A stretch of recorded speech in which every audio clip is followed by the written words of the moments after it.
I'm ready. Percocet. Let me get my shit on, man. Fucking sick, here. Percocet. Huh? Molly Percocet. Sick, bro. You good? You feel good? Nah, I lost one of my homies to cancer. There's 2 people like this in the last month. Yeah, This shit is you crazy. just said this last week. Leukemia, yeah, bro. Shit's stupid. What the fuck?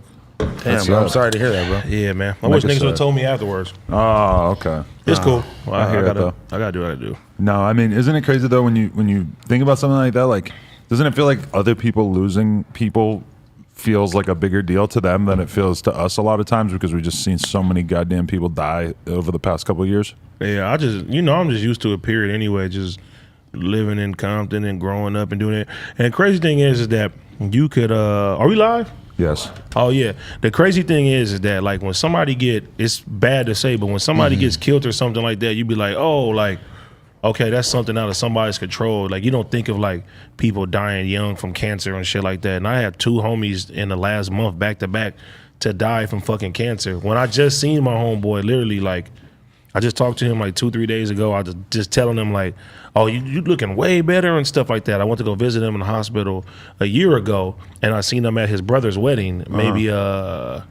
2 months ago or a month and a half ago. I seen him at his wedding. Seemed fine. Right. And then he went back to Washington, and then my homie just called me right now. He just like, yeah, he checked out like 10 minutes ago. I'm like, huh? Shit crazy, bro. Correction. We're not really used to seeing people die. We're used to seeing people get shot and overdose. So like when I see someone die from cancer or just any kind of like terminal illness, that shit scares the fuck out of me because that's something that you don't have any control. You know, if you get shot, you can kind of say like, wow, fuck, maybe you shouldn't have been there, shouldn't have been doing this. If you overdose, obviously you were playing games with your life anyway. But when you see somebody who dies from some grown ass shit like that, that terrifies the fuck out of me. And he's people young too, so it's just like you don't think about people like in their early 30s or late 20s just getting a disease out of nowhere and then just checking the fuck out. Like you Cancer know what I mean? is some shit though, bro. Cancer is the worst, for bro. Real, for real. What are you taking here? No, I'm just Is that a rhino? No, I just left Rodeo and they gave me some lotion samples and oh wow, I'm a little ashy, so you know we on camera. I gotta smooth up one time. How many different brands of lotion are you experimenting with on a given day? Just one. I use Lubriderm, just regular Lubriderm, non-scented, because you know I got a lot of tattoos, so I want to heal them when I get them. You know, so I like you don't want no fucking scented lotions. That's bad for you. Do you use lotion to jerk off? Nah, I'm a dry hander. Me too. I like that. I like it when it feels like a reanimated corpse is jerking me off. Well, you know what it is. My hands are naturally clammy and just kind of like soft anyway. Pause.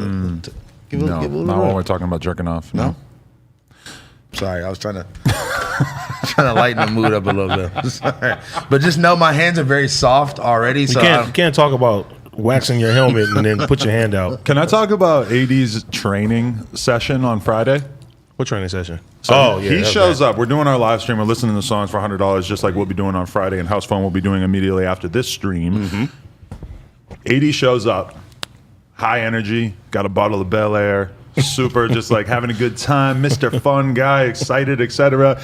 And he starts yelling at the camera like, if we get 20 fucking members, which is, you know, you can go to the YouTube homepage and become a member for $5 a month if you want. You get special emojis in the chat or whatever. But he goes, if we get 20 members, I'll smoke the blunt right now.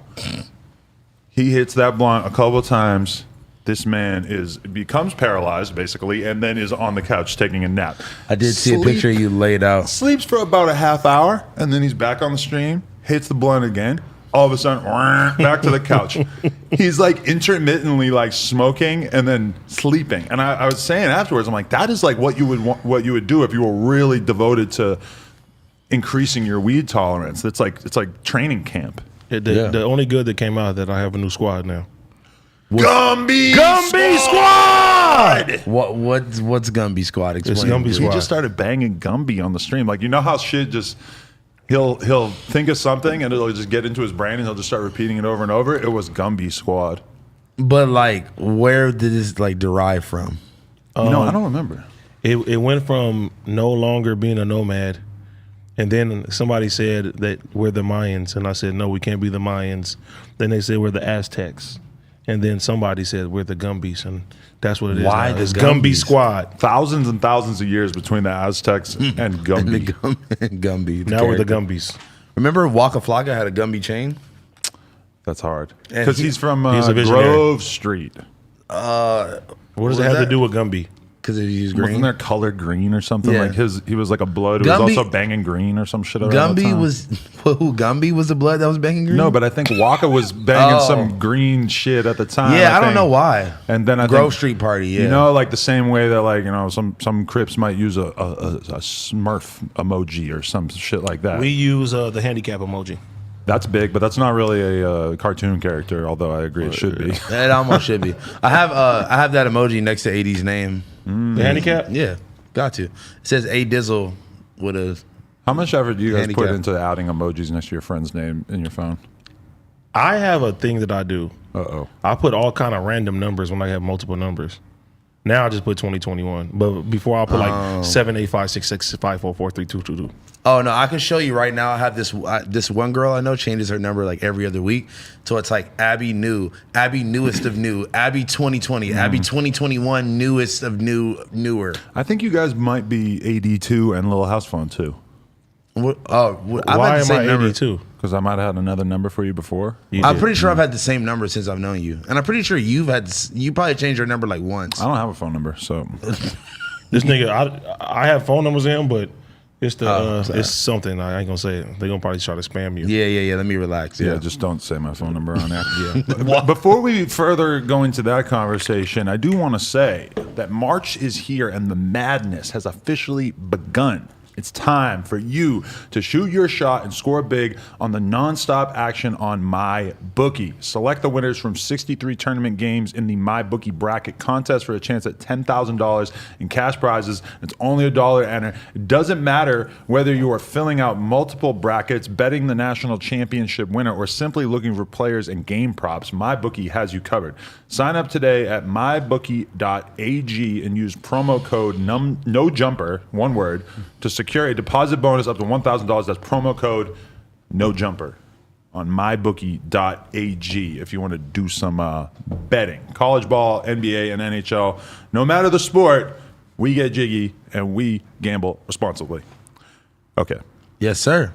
Get them ads in, buddy. I really like that jacket. I keep staring at the details and being like, damn, I need to tap in with Alex and Sirp, man. Shout out to them. You're the one who told me that these are serial killers, which I didn't. For sure. But I think it's a lot of like drawings of serial killers that Yeah. they maybe use to identify them. yeah, exactly. What are those shits called? Yeah, that's like El Chapo right there. what are Maybe. those things called? They're called something. Looks like Jesus.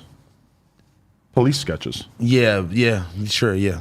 I thought it was called something specific, but yeah, it is. It is police catchings, yeah. It looks like it. I've been watching Narcos Mexico, so I'm very, very deeply invested in the cartel now. I only watched. I've watched all of them except Narcos Mexico. Yeah, I didn't watch the original Narcos. the original one was the Amazing. best one for Really? sure. Well, even though I haven't seen any of the other ones, I know that the first one was the best. It's pretty dope. I'm very invested in it, although, yeah, I'm going to have to go backwards and watch the first season. of Yeah, that's Narcos. crazy. None of them have I don't think none of them have nothing to do with each other. It's Yeah, they different don't. eras. They don't. But I was thinking that Narcos Mexico, I was always curious about it because there was a Young Boy song I listened to mad times where he just said watching Narcos Mexico.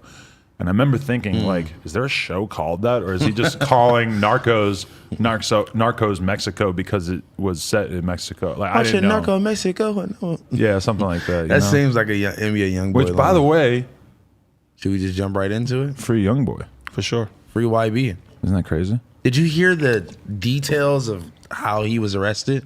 They had to send the dogs after him, chasing him around a residential neighborhood, apparently. I love Yeah, it. he I hopped expect out the nothing whip. less. Hopped out the whip, threw the blammy, allegedly. Ooh, ran for his life. That's in 2021. I feel like that is the most dangerous thing you can do is to try to flee from the police right now In a neighborhood and just hide in somebody's backyard or some shit. because they just have more probability to I just would shoot try you. it. If they're really coming for you, they're going to get you. The crazy thing about it is that he has a Fed case and we don't know any of the details yet. Well, they about- said it's not a RICO charge. No, not. not yet, not yet. There was no details released. That was Nah, that, I seen the shit before I came here. They said it's not RICO. It's but they haven't even released the shit yet. Are there details out there about? I mean, I can show you afterwards, but that's what I seen. They said it's not a RICO. Really? Not yet, at least. But a RICO is a very specific thing in which like there needs to be like a criminal organization, and that's how they charge people who are higher up in the organization, I heard even if they weren't there for charge him with like multiple gun possessions. That's what I heard that they're trying to charge him. That for. at the very bare minimum is what I was assuming that this is about, just because there's been so many times where he's been caught up with ratchets in different fucking situations. Yeah, but that's why it would be probable for them to be trying to form a RICO case against him to try to make it look like he's the one with the money, like he's the one, the leader of some NBA gang allegedly, and like they try to paint him as like the head honcho of it. Yeah, and there's like been all these fucking crazy ass murders down there and shit that like you've kind of heard that people on YouTube and shit think that so and so did this and so did that. It's kind of like only a matter of time. You don't think they've been trying to build that up? It's only because those cases take forever to put together, and it's like you could imagine that probably a lot of these YouTubers who don't have like the burden of having to have the full story, like the cops have to like really be able to try to make the case. Maybe it takes them years longer than it takes the YouTubers, but I mean a lot of these kind of crazy ass stories about people in the streets that we hear, I guess it's not that surprising if we then later on find out that there's like serious federal charges coming down. So I really hope that we don't have to like not have young boy on the streets for a few years or whatever, but when you hear federal warrant, that is really scary. Feds they don't play. Yeah, they usually have they got a 98% conviction rate and shit too, so they don't come unless they got some shit. Yeah, unless they got some. But he'll be home. You feel me? Hopefully, yeah.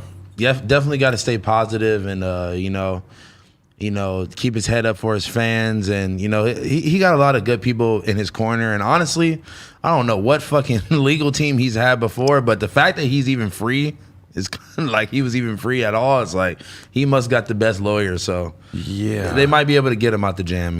Well, it is crazy too because there's been a lot of hubbub being made about the fact that he wants off his label, and yeah, I mean, I know some of the people that involved in his career and stuff, and I'm thinking like, now that you have this, I'm thinking maybe you don't want to be off the label because the label. Because those are the lawyers that got him off in the beginning, right? I mean, I don't know. I mean, he could pay for his own lawyers too, but I mean, he hasn't been releasing music and shit because he feels like he's fully constrained by the label and he doesn't like whatever. I mean, I don't know exactly what's going on or whatever, but this always happens where dudes get to a certain point in their career and they don't want to be signed anymore. But I think once you get the Fed case, don't you want Atlantic Records on your side?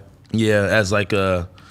Someone to vouch for you about how you're a stand-up person and you do this for your community. Because I think they went hard getting him out when he was locked up for throwing that girl down in the hotel, and he had all these other fucking things. I think that those lawyers were the ones that got him on the suspended charge thing where he didn't have to go do all that time that he was supposed to have to do or something like that, Yeah. The more we talk about it, the worse it sounds. When I really think about all the cases he's had over the years and the fact that he was out on the streets is like, damn, now he has a Fed case. But that's what I'm saying. They probably were letting him out all these times. Like, it just makes sense that they were letting him out all these times because they were building a bigger case. And you just wonder, like, how much scrutiny are they really putting on him and his crew? Because it's like, if they're really deep in there paying attention, I'm just sure that there's just no shortage of shit for them to get him caught up on, dude. Like, young boy be moving around crazy as fuck. Yeah, but see, it take a lot for you to form a RICO case. You got to have all type of shit before you can even, you know what I'm saying, convict when it comes down to that. But a RICO case is just one type of statute that they use to prosecute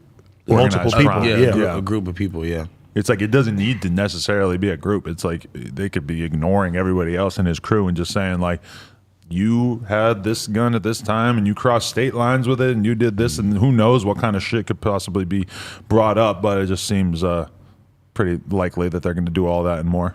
It just sucks that like, you got people that come from these environments, literally reach the top pinnacle of being the #1 streamed person on YouTube, and like it seemed like he got so far away from that shit, but like, like just your past either coming back to haunt you or just like the lifestyle that you used to live in, you just, like it's just. Bro, that shit don't stop though. The more money you get, the more problems comes, the more enemies you get.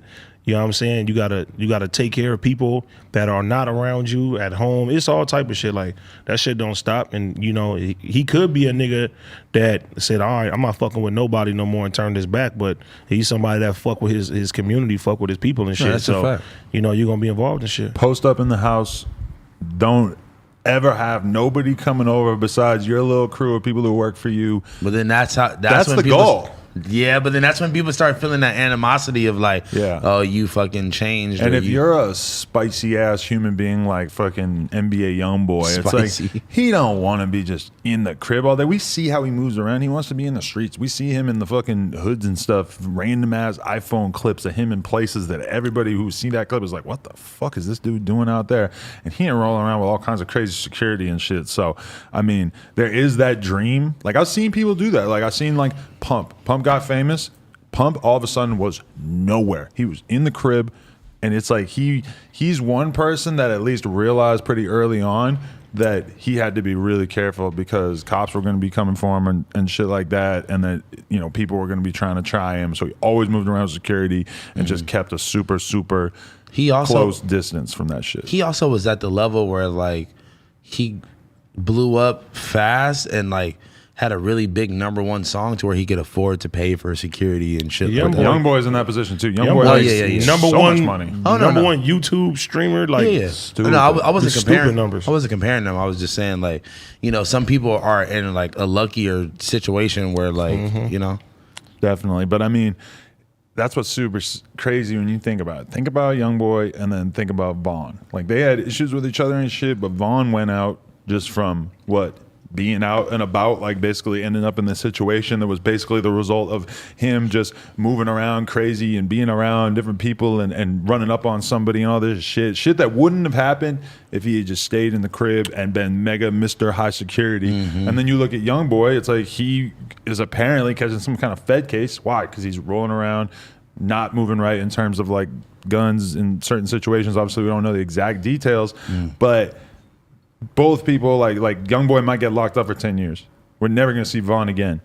Basically both because they chose to like live somewhat as normal human beings and not just shelter themselves away. Yeah, but that street life, you can't, you know what I'm saying? As much as you try to shake it, that shit don't really go nowhere, you know what I mean? And, you know, when you're catering to the streets and you talking for the streets and you the hope for the streets, you can't turn your back on and you know what I mean? And real principles, you have to instill that everywhere you go. Like, no matter what I do, I'm going to make sure that I still, there's a thin line to where I won't go and what I won't do. You know what I'm saying? I'm smarter now, but for the most part, it's just like, nah, I'm not going to cross this line.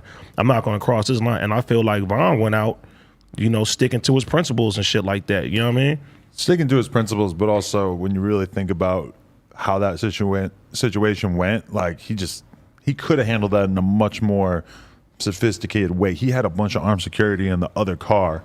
He chose to walk up and start swinging on somebody that he had issues with. You know, nigga, when you jump off the porch, you know what it is. When you get jumped in a gang, there's a big possibility that you're gonna get life in jail or you're gonna fucking die. You know what I'm saying? And that's how the streets is fucked up. You know what I'm saying? It's like, okay, you to join a gang, to be like that, you're willing to be like, okay, I know that I can get killed at any time. Just like when you was talking to C-Mac, he told you, this shit ain't coming off my head. I can get killed at any time. I can get whatever. I can be gone. And those are the type of commitments that you make when you jump off the porch. You know what I'm saying? Now, when niggas get fame and they start becoming something else, you have the choice to be smarter and move a certain type of way, or you can still instill that shit. And some people, in most parts in hip hop, they amplify that shit instead of going the other way. You know what I'm saying? I just don't like seeing people use or take the fact that they're associated with the streets or whatever and use that as their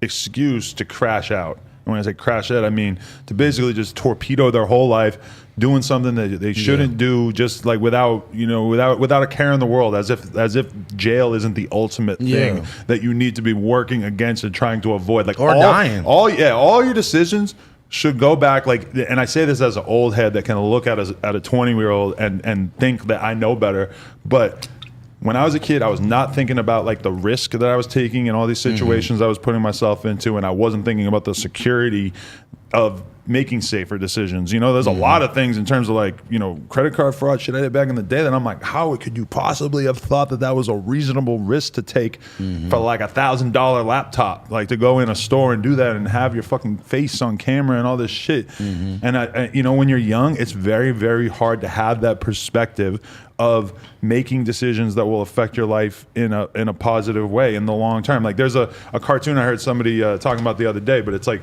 there's an old man fish and then there's a younger fish scooting by, and the old man fish just says, nice water today. And the young fish says, what water? And it's like, you think about what that means. It's like he's not even aware. When we look at a young kid, like an 18-year-old kid, we know all the shit around him. We see it for what it is because we all have so much life experience. But to him, a lot of these dudes do not know because they're operating from a perspective of total ignorance to what awaits them in life. But if you think about it, right? Why do everybody get to this next level, famous level, and they want to be street or be aligned with streets? You know what I'm saying? Like hip hop has a problem with that, and every That's just time, lame, bro. Yeah, it is. But you know, it's and just, in a lot of ways, it's the same thing as like a rock star getting mega famous, having $1 million, and then he starts doing heroin. Yeah, you know, it's the same thing. Like your life is going great. Well, what can we do to fuck shit up and just ruin it? And once you go down that rabbit hole of the streets, especially like, for instance, like a 6ix9ine situation, right? He could have just dropped records and just been a kid. But, you know, you align yourself with somebody, and once you cross them lines, you can't go back on that. You can't turn around and say, okay, I don't want to be this shit no more, or I can't do that. No, I'm just saying though, like for the most part, like you niggas would be like, no, nigga, we don't respect that. Like the way you come into this game is the way motherfuckers is gonna look at you. So even if somebody was to, and you know what's crazy too, I watched $1 million worth of game and they had Lil Yachty on there. And Lil Yachty said the easiest way for somebody to get on is basically talk about the streets and become a street rapper. You know what I mean? So these kids now, they're watching this stuff and they're looking, they're like, okay, I gotta align myself with a game to get taken serious. Cause I see people who and just in LA, like try to rap and shit, and then niggas, the first thing niggas be like, who they fuck with, where they from. In LA, that's the biggest part. That's the biggest shit. And then most of the time, the streets is not gonna get behind you unless you have some affiliation or some backing of some kind. So niggas get entangled with all this shit before they even come out and blow the fuck up in the first place. And then once they blow up, now that just amplifies the shit. And now these same niggas that was protecting you, these same niggas that was giving you the pass and it's all type of shit going like that. Like I remember like 4 or 5 years ago, there was a rapper coming out in LA and we were all fucking with him, listening to him and shit, but he was talking like crazy gun shit and everything and like spray your block up, all this. And I remember being around some older dudes and we're listening to him and shit, and one of them just says to me, he's like, if that dude don't click up, it's done for. As in, the streets are not gonna allow him to be out here talking all this crazy ass gun shit if he doesn't have somebody protecting him. It's gonna basically just be people pressing Somebody him, pressing him, and I believe that he clicked up and like at some point has somebody who other people would kind of default to, like, oh, I'm not gonna go fuck with this dude and try to extort this dude because so and so is a representative of him, you know? Yeah, and you know, like even seeing shit like that, like people, bro, it's crazy. Like once you start them lines, you know what I'm saying? And then two, you have to keep that same persona. You know what I'm saying? When the fans, especially these little kids, bro, they think they look at you like a superhero. They think you're supposed to be in character. You're the craziest. You get punked, you get slapped, you get robbed. My nigga, your career is over because that illusion of what people think that you are is taken away out of their mind. And that's the only reason they listen to you in the first place. But that's all about the energy that you put out there. Like it's like, bro, if you just be yourself, bro, it's so many people that like are not trying to be that have made successful careers, and like, you know, it's almost easier for you to move around and about. Because like even like someone like Lil Yachty who didn't take that route, but it's like now niggas is not really gonna try him because of who he runs with in Atlanta, and like niggas kind of know like how he move already. So it's like you can still be yourself, but you don't have to be like getting punked and be a bitch and like, you know, shit like that. But that don't necessarily mean you got to click up and be in a fucking gang or something just because. Like, that's true. But also like, LA is different than Atlanta in a lot of ways. But also it's like, as an LA rapper, you can totally be a rapper and not have to ever talk to anybody in a gang, but you can't be talking about some crazy ass You street can, shit. you can be either. a nigga like Kyle, bro. You Exactly. You got your own lane. Super duper Kyle? Super Yeah. duper Kyle. You He's got from your, LA. I knew he was from the West Coast. He's right? from, he's from well he's from like what Santa Barbara or something? Ventura or something like that. Oh, but right. Shout out to him though. yeah, Shout out Kyle. Yeah. shout out to Kyle. Good guy. But the thing is, it's like, okay, when you go that route, you don't have to worry about this street shit. Like you used to always Hell hear yeah. You know what I'm Outkast saying? say that. Like Outkast could move around, and yeah, like I mean, damn, you see Andre 3000 just doing the most regular ass shit in New York now. Like it's Bro, nothing. what? I But, see him on Fairfax so many times For doing real? regular shit. Yeah. but Very I mean, regular. for guys like them, like they've just always been able to kind of move around. Like I'm sure Yachty has you know issues security wise. Like I'm sure he moves around a certain way. I myself have seen Yachty pull up on me in the studio with a glizzy on him, and I was pretty amazed. Just You were because amazed by that, Allegedly. really? I just didn't. Were you really think amazed? I didn't think he would have it sticking out of his pocket like that. I was just like, damn, my boy That is nigga all need grown one. up, Bro, he No, got definitely. big ass chains, nice car. I like, just would have thought it would have been the other guy over here, like somebody you with got to him. keep it on him. I mean, I'm not allegedly. We don't. That's we're what I not, said, it's you know, alleged. but I'm just saying, like, But you know the same thing too. Like the Kyle route and the other route is actually the best route It's to the go. best route you can You go, can get bro. you. Kyle can go get a fucking Disney contract, my nigga, or Yeah. Nickelodeon sponsorship, bro. See, but Fuck look. this street shit, my See, but nigga. look. You limiting to where your ceiling is. now if you are just a street nigga and like that's just what you on, like I'm not saying go out of the way to go be like super duper Kyle, but like if you like you know like I feel like you just need to be true to yourself, and that's what will help stand out more than anything. You feel me? But And okay, a lot of these niggas be confused about what they trying to put out. Did you guys see the video of the dudes outside of Dirk's concert, and they're filming, and they're basically like, "Look at this pussy!" Like Dirk acting like you don't need That's- security, yada that's yada yada. lame. But when you actually see the level of security that Dirk was pulling up to that show with, it lets you really realize like how dangerous it is to be rapping about the kind of shit that Dirk raps about. I would be disappointed if Dirk didn't have security. Oh, and Why not just would- like regular security, like not like one guy standing next to you all night. No, like there's a procession of dudes who are escorting around him, and there's a guy running next to the van as they're leaving the show. All these dudes ready to take a bullet for him. That's some serious shit. And security is like a big flex. It's just like you're not a regular rapper no more. It's dope. Like I love to run around with a security guard or two security guards. With the big ass AR. It's just like, hey, just like Safari, you know what I'm saying? Walking around in the you walk up to women, the women try to walk up to. Excuse me, hold on. Oh, hey, she's good. Let her through. Yeah, you know what I'm saying? That is fire. That's I never fire. thought about that. That Damn. is a flex, but the level of security that Dirk was pulling up with to this show No in one's- Dallas was like, no, this is like My real. nigga, Dallas is cracking. That's Dallas why. is cracking. You better have security. You go out to Dallas right now. And it's but if you're someone like Dirk, like the way that Dirk raps, he's inviting a whole lot of energy, and he knows that, and he has to move around like that as a result. Bro, regardless, no matter what, if I said today, I don't want to do nothing no more, I'm cool, I'm far removed from it, bro. I'm still a known figure from my neighborhood. If an enemigo has a bad day and catch me, Enemigo? enemigo, that's Is that a real word? Never heard anybody say that. If I an never heard that. enemigo feel having a bad day and they see me, it doesn't matter if I'm far removed or not. A nigga will still take his shot. You should do a podcast with a Mexican dude and call it enemigos, like frenemies. That's actually stupid. Oh my fucking god! That's how it's just crazy because like I've heard so many people say that like throughout my lifetime, and just seeing both of their faces react to like, oh, enemigo. I never heard It's that. like a crazy mixture of like Hispanics culture and But like the shit doesn't turn. And like I've seen guys, right, that I don't gangbang no more, right, and they no more. no, like they're like, oh, I'm cool. I don't want to gangbang no more. I don't want to fuck with the hood. And then they go to the park and they still get lit the fuck up because of that past affiliation. You know what I'm saying? It doesn't matter. It don't That go would away. be, that makes no sense. If you want to be removed from the gang, why would you go to the gang hangout area still? I'm just saying that if an enemigo see you, it's still gonna be on with you on a bad fucking day. No one's gonna say, oh, you're not from there no more. No, nigga, they still gonna smack you. But okay, like say like when you were first blowing up as a rapper, the people who are around you, like let's just say hypothetically that before you started to blow up as a rapper, there were things that you were expected to do because you're a part of this organization. Once you start Allegedly. blowing up as a rapper, is it kind of seen as like, no, we're not going to go ask AD to do this. The big homies, He's making something of himself. the big homies switched the focus. Now they're like this. This is the prize. This is the ticket out of the hood. This is here. We're gonna put him right here, and we're gonna protect this nigga.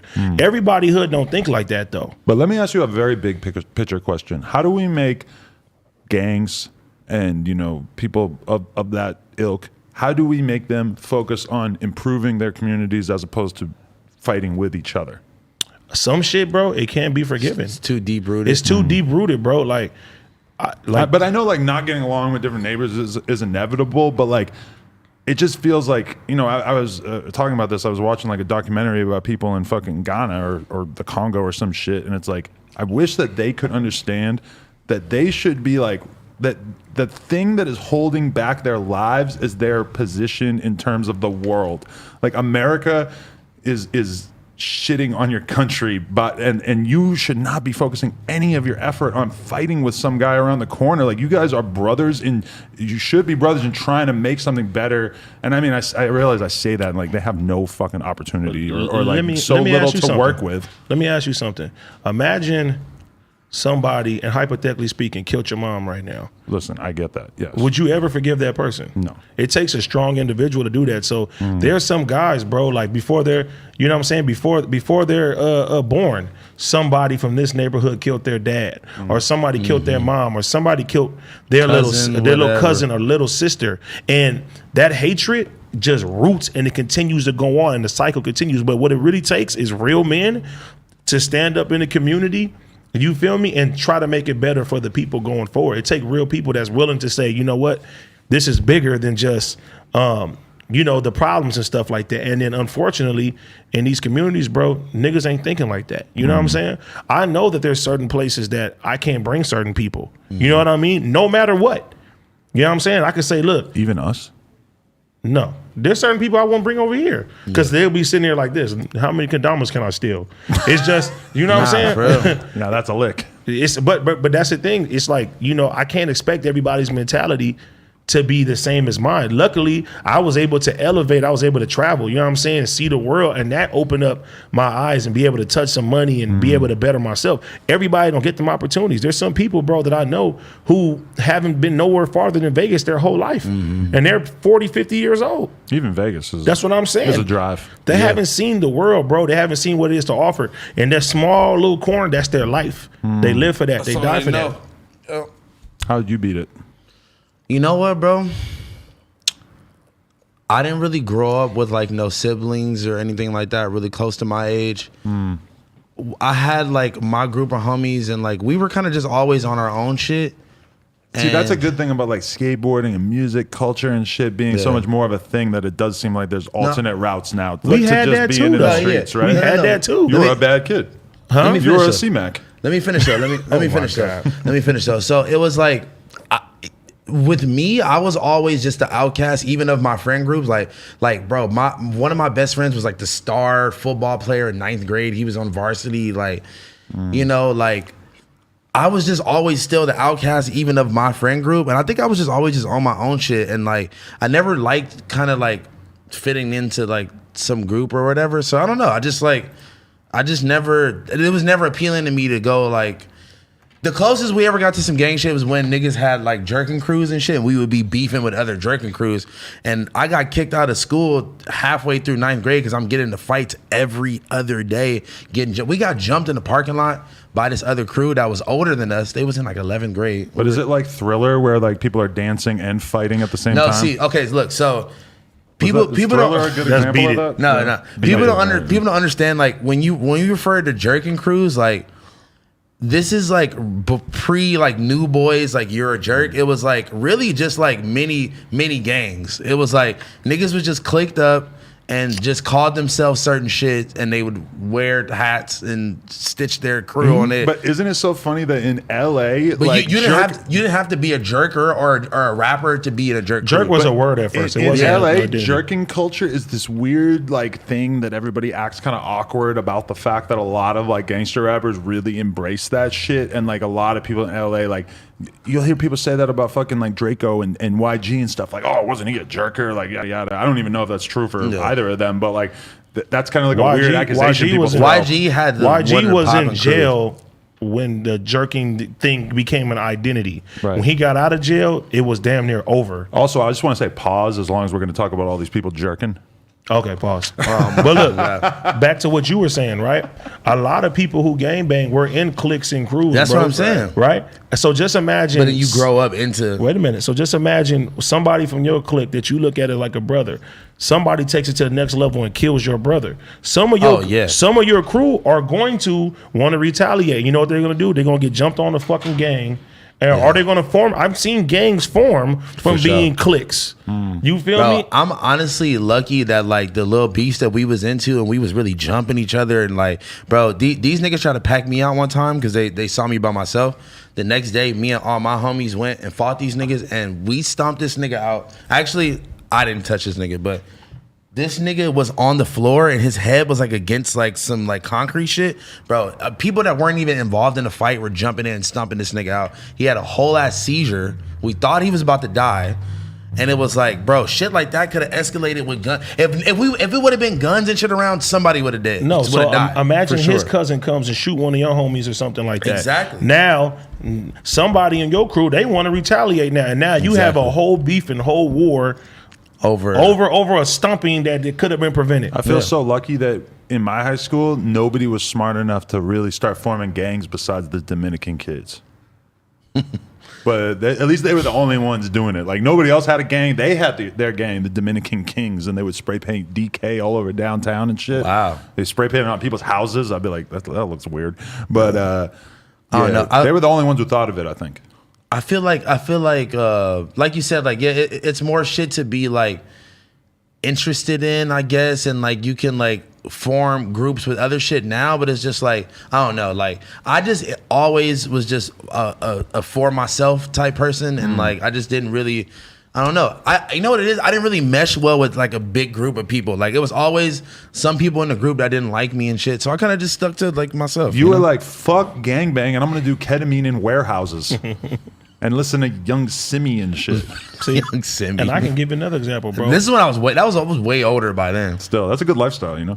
I had a bunch of like childhood friends, right? Half of them went to the Enemigo side, and we used to all be spending the night at each other's house and stuff like that. Yeah, that's weird, right? So immediately dynamic. Your homeboy that you didn't grew up with is now your so-called enemy, because now you guys are divided by certain streets, and you know what I'm saying, maybe 30 45 seconds away.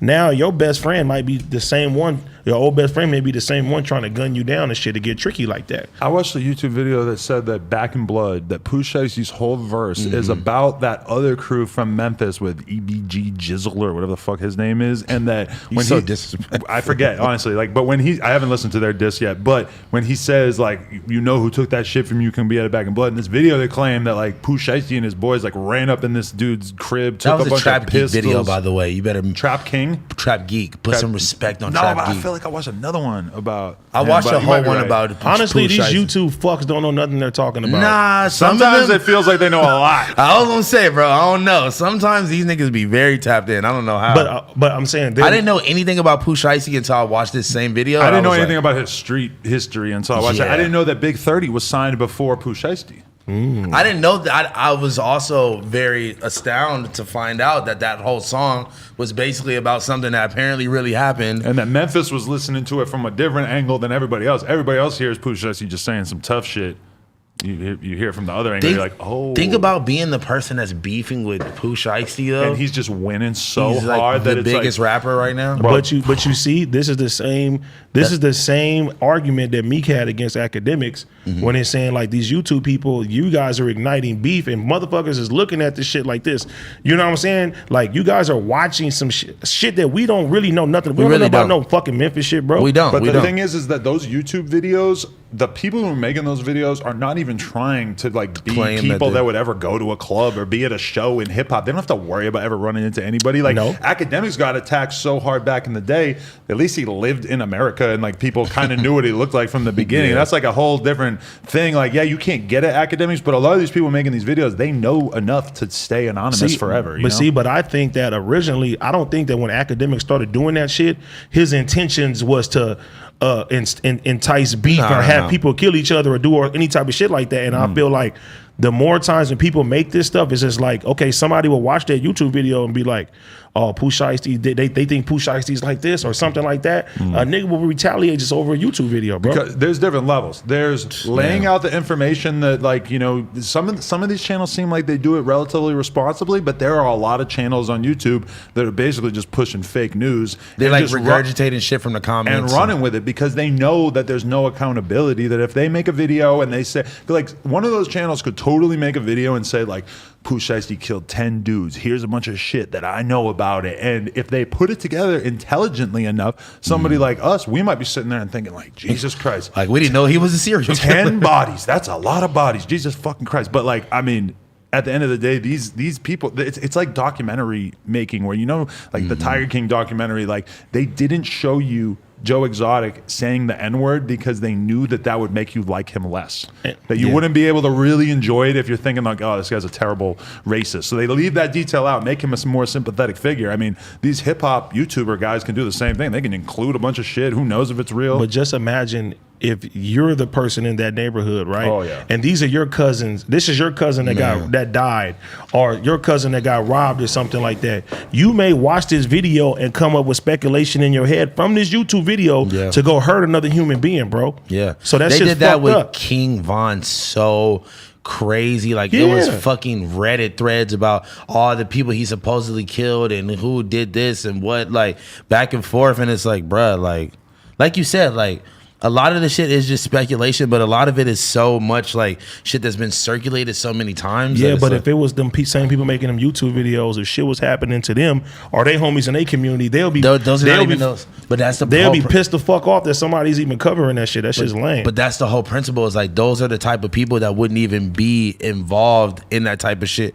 and shit at all. And which is why. And if you're not from the streets, don't talk about the streets. That's how I feel. Shit, y'all niggas. Unless you want some street shit to happen. But if they stay anonymous their whole career and nobody can ever get at them, then what the fuck? It's no risk for them. Biggest risk is like getting your YouTube channel deleted. And they're getting all these millions of YouTube views and shit. Y'all talk about street shit on here every week, and I'm not a street nigga at all. I'm a street nigga. I have to give my I am not a street man as well. I have to give my personal commentary on shit that really I don't really need to be speaking. But there's a lot of shit that I tell Adam. I'll be like, look, we shouldn't talk about this. We shouldn't cover this. This shouldn't. You be don't this. need to be You saying gang this. disses on here. No, not at all. I didn't know what that meant. But that's the whole point. That's the whole, yeah. I was just asking what it meant, and then as soon as I saw you guys react, I'm like, oh, okay, it meant what I was thinking it might mean. Mm-hmm.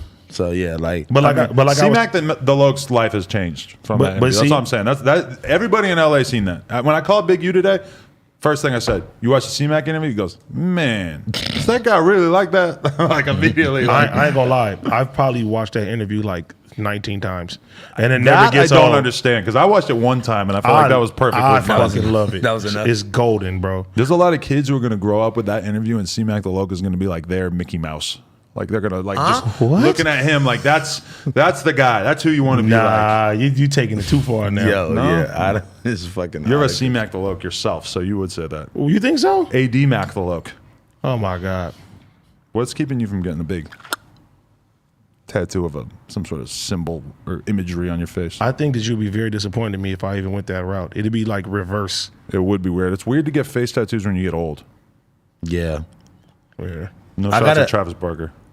I feel like he had those way before. Nah, but he got way more like as he got older. You think so? Yeah, well, I mean, he started adding them on, but at that point, he had his whole body tatted. At that point, but he was going like the cursive tattoos like on his face, under his eye and shit, like when he was in his 40s. Which to me, I'm 37, and I already feel like it gets older every week. I feel like you push it. Right, well, no, 37. I've been 37 for a year, 4 months, for like 7 years. But either way, like I feel kind of weird about getting crazy ass tattoos at this point. It's just I feel disconnected from the 18-year-old version of myself that wanted tattoos so bad. We talked about this the other day, I think on Friday or yesterday, of how you just like, man, my days is different. And what did we say? It was because you're not into the drugs and doing all the type of shit that was making you have fun like that in the first place. I feel like if you got fucked up again enough, you'd be like, nigga, bring the fucking needle. I love getting fucked up to get tattooed. That's what I'm saying. It's the ultimate thing to do. I don't get tattooed sober. I'm like, I don't want to feel the fucking pain. Give pills. me Were you fucked up your last face tattoo when you got this one? No. No, but I was in that overall like world, the Yeah. state of mind where I was partying and fucked up. I mean, I might not have been fucked up when I got it done, but Yeah. Everyone asked me that about that Xanax tattoo that I have. They were like, were you on Xanax when you got that? And I was like, no, but I probably was like coming down off of being on Xanax 2 days you were before. probably at the point in your life where you still thought Xanax was fucking sick. Yeah, it was like I had just started doing it, I'm pretty sure. Never done Xanax in my life. I would not want to see you off of Xan with the You blaming. can't even hit the blunt without having to Oh, sleep yeah. on the couch. Yeah, you would be out. Bro, 11 hours. A quarter Xan and 1942, different nigga. Oh, it's over. No, we'll see the demon come out of him. Yeah, you might put a blaming on us, honestly. We're gonna see C-Mac the Loke come out of him if he takes a Xan and drinks. Oh hell no! You're gonna see a different version of this guy. Gumby Squad. Demon. We'll Yeah. get to see a demon. A- AD. Is that what AD means? Because I'm a demon. No, it's for Armand Douglas. That's my name. A semen demon. And my name is no. I'm not gonna say my name, but my name has Monte. demon in it too. No, my real name has demon in it. Shh, don't say it. Mon Demon. Demons. Yo, relax. Damn. I got a friend named Desmond, and I always would look at that name and be That's like, a stupid name. I had a homie Demon. named Desmond too. and I remember he used to go around and call himself Desmond Tutu, and then I found out that Desmond Tutu was like a African president or some shit, and I was like, years of me listening to him call himself Desmond Tutu, and I thought he was just joking around about me being Adam 22. He's Desmond Tutu, and then I go to I look at the magazine rack and I just see like interview with Desmond Tutu, and I'm like, You like my homie got an interview? I'm like, oh, that's why you've been saying this to Wait, me all hold these on, years. hold on. This has nothing to do with anything, but there's this burger restaurant in Seattle called Dick's. You ever been there? I Pause. wouldn't go. No, You wouldn't? bro. Just know it's super fire, right? I'll eat a dick. Yeah, look. So You would. look. So anytime I'm in Seattle, I gotta go tap in with Dick's. I think it's in Seattle and Portland too. I don't know. Eat dicks. Pause. Now look, we in the restaurant. It's like a white family, old white man, white hair. He takes a fat bite of the burger and he's just like, I love having dicks in my mouth. Pause. Bro, I literally could not stop laughing for like 10 minutes. So. I would laugh too, though. Do you think the owner of this restaurant, his name was like Richard, and then he just shorted it for I think he did that to be like Dick's. funny. Dick's Burgers. If I was gonna open a restaurant, I would pick a name that was like unintentionally sus as fuck, so that people would go there just to be able to make jokes about the name. Like Nigga burger. Okay, but if you did that, I actually think that's too divisive because I Yeah. think there's gonna be like a million white people that are not comfortable going there. But if Gumby you- burger. And I also, are they gonna let you like people would always say that to us, like, why did they let you hang a sign out on the streets that says on some shit? I'm like, I don't know. They just didn't say anything. Yeah, what do you mean? Yeah. If you do N-word burger, don't. I don't know. I thought he feel was like gonna say- I feel like the mayor might have something to say about that. The mayor? The mayor? I don't know. No, no, somebody. no. Now to give him a coupon. You know who occupied that space? Uber Eats. If you go on Uber Eats, there's not nigga burger, but there's just like They would not list you. clucking chicken or like what the cluck chicken You sandwich click on place. black-owned businesses, and that's the first. No. It don't be no. It'd be like fucking skinny girl margarita. Like it'd be the stupidest what's names. that But those are restaurant? ghost kitchens. Yeah, exactly. Because they don't even have to Exactly. exist in the real world, so they can So- just have killer marketing. Like my girl knew about ghost kitchens before we even knew what a ghost kitchen was, because she's like, There's no she's way like, this I is- swear this mac and cheese fucking restaurant does not exist. No, But for sure. it has such an interesting little menu, and then like we looked it up on Google, and it's like this doesn't exist, but it's on Postmates and Uber Eats. It's crazy. And then if you start looking up the multiple different places, and like they'll all have the same address, and it's like okay, this No, is- what's that one place where they call you bitch? You know what I'm talking about? Huh? You heard about it? Like when you order, they call you a You're like, bitch, hey, and they got bitch all. what they the just fuck talking is about up, going you to- bitch? Going to a Too Yeah, Short like concert? they talk like that, bro. It's a whole restaurant. My homie just went. They just I'll like sue. yeah, they just like insult you in the whole restaurant. They like the whole thing. They call you bitch. Here's your order, motherfucker. bitch. Here's this. Like no, they just say bitch. Like here's your order, bitch. Here's this, and that. Like We Yeah. will do no such thing at N-word burger. What's up, my nigga? Welcome to Nigga Burger. yeah, that's some coonery right there. I was listening Coon to- burger? Okay, but let me know what you Coon think and of this. mushroom burger. I listened to a podcast Nigga Cotto. with this guy who's he writes for the New York Times and stuff, and he was talking about how he was in his Pelotonin workout class. What the fuck is Pelotonin? Pelotonin?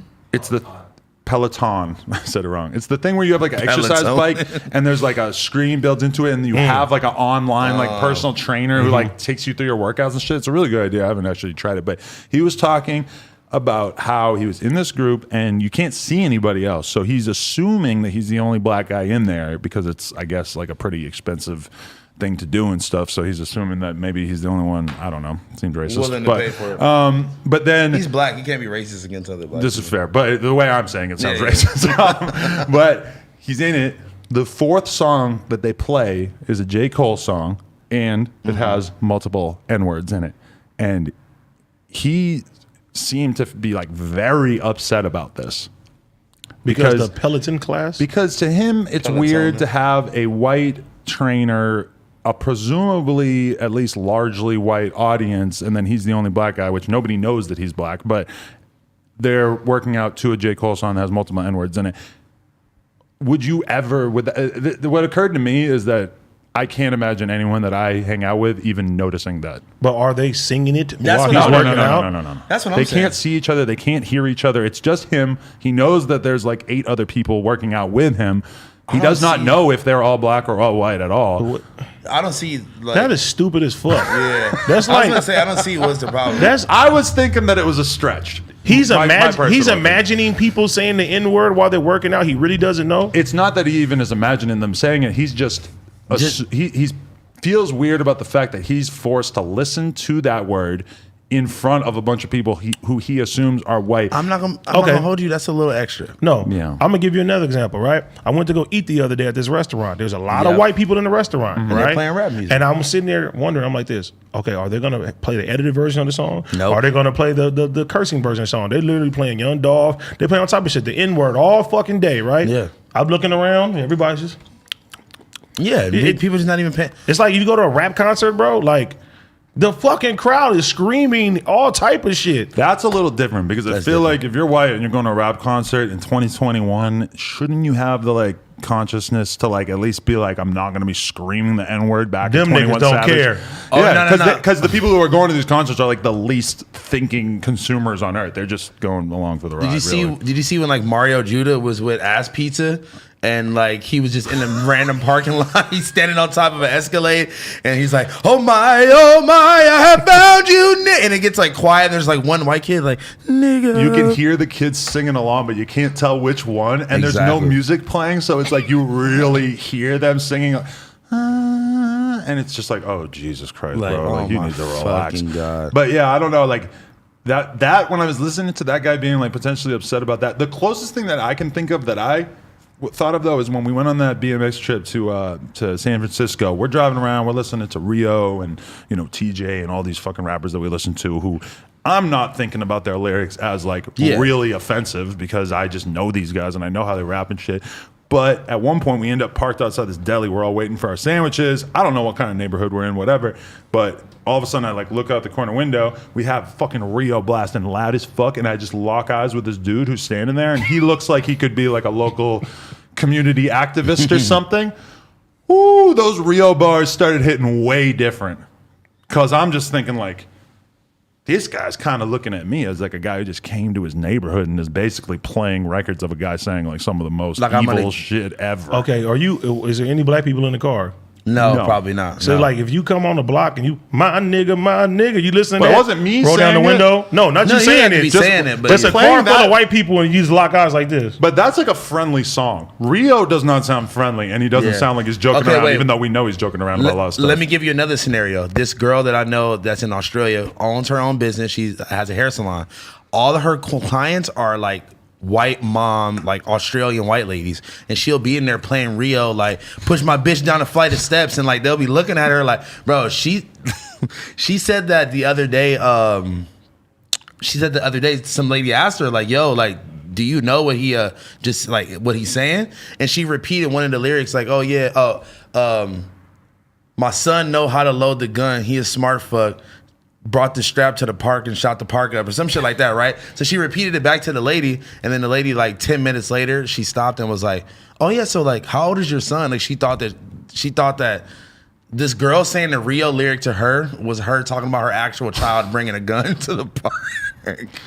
That's amazing. Yeah, Well, so white ladies love Rio. yeah, I mean, I had the same experience when I was in the gym working out, and there was this girl who would work out in my gym, and she was at least like 6'1", massive. Love it. That's a huge bitch. Huge, but like really like big and like, you know, fat basically, and like but like strong too. And she was like some kind of crazy athlete or whatever. That And sounds sexy. No, not even close. Trust me. And To me. also, at one point, one of the trainers says to me, they go, "Guess how old she is?" I'm like, 16, 17. They're like 12. I'm like, Oh my god.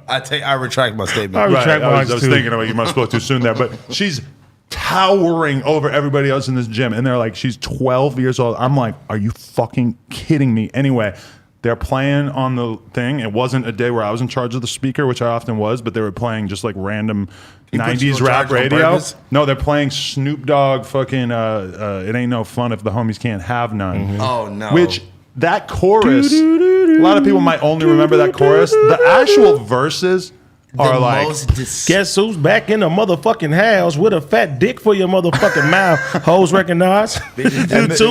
Niggas get scandalous and pull a voodoo. this monstrous 12-year-old had to go to the desk and ask them to change the music. And it was funny because I Put could on tell, JoJo Siwa. I could tell everybody was kind of looking at me like I'm going to put it on. And I'm like, it wasn't me. I didn't do it. Not this time. Not this time. Did they throw you in charge of the music on purpose because they like know what you do? They would only let me play music because I you know, they're playing EDM when I first got in. And fuck I no. could stomach it the first once or twice, but then at one point, there's nobody else in there. I go, yo, let me play some shit. So I play Shoreline, Draco, Greedo, whatever, and people start fucking with the music I'm playing. No, ain't no cunt. Not really workout vibes, but I start like everybody starts fucking with it. And they're like, "Oh, Adam, like you should play the music or whatever." But then all of a sudden, you got like an 80-year-old lady in there, and like I'm playing something crazy, and they don't I love can't it. believe this. Like, she was that disgusted. Like, she was like, "Oh, I gotta turn this off." She seems so genuinely offended. And she's probably like a woke ass 12-year-old too. The way I they can't believe raise she's them these 12 days. and like in the gym, like swole as fuck. She looked like they should have her like throwing the javelin or something. I don't know what kind of They should sport have you her would want They should have her locked in a cage like King Kong. Whatever her body type is, they got to have her doing something because there's no way she should be sitting behind a desk when she's that gigantic. Also, how big is she going to be when she's full grown, dude? Like, Jabba the Hutt. maybe, man. I don't know. I think I'll that fuck with her. they Shout got out to to work her. on turning that fucking fat into muscle because then she could just go and like shut some sport down. I don't know what sport it would Maybe be. she was already doing it. No, I went in reverse, right? Like growing up Pause. listening to Eminem. Like I remember my granny and my mom, what the fuck are you listening to? Like Bizarre's talking about raping pit bulls and all type of shit, man. No, Like, literally.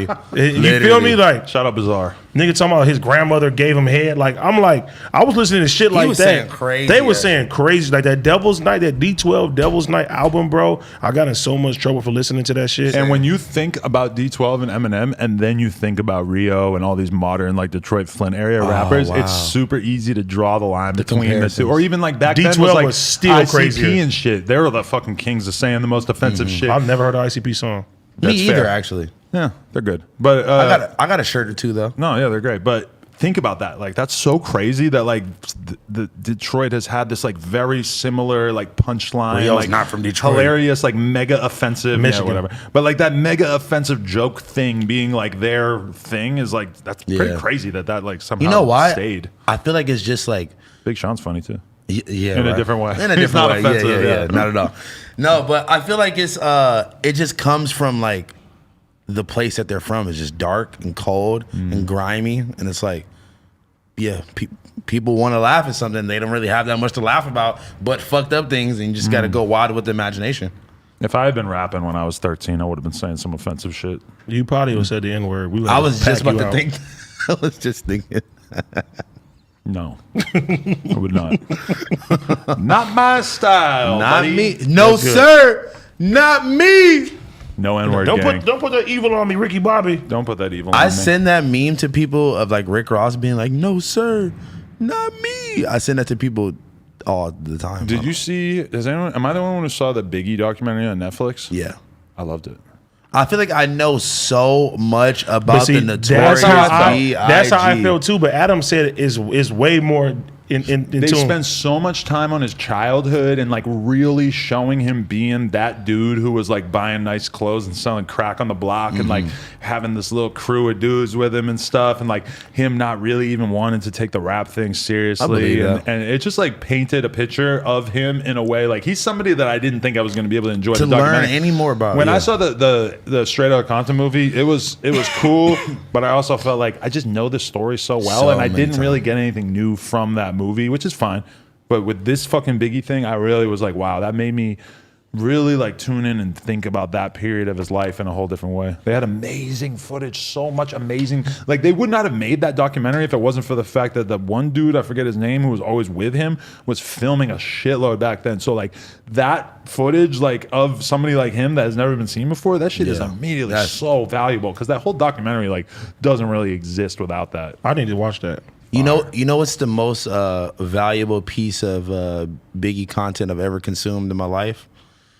The scene in the movie when the mom finds the plate of crack underneath his bed and thinks that it's mashed potatoes. And his mom talks about that in the documentary. And in the documentary, it seems as if she's just finding that out for the first time, which is kind of hard to believe. But that it was not old mashed potatoes. She seems like crack. She's so offended and upset about it. She's like, I'm literally like mad at a dead man. Like, you're not supposed to be able to be mad at a dead man. I am mad at him for the there wasn't no fucking potatoes, all right, Ma? Crazy.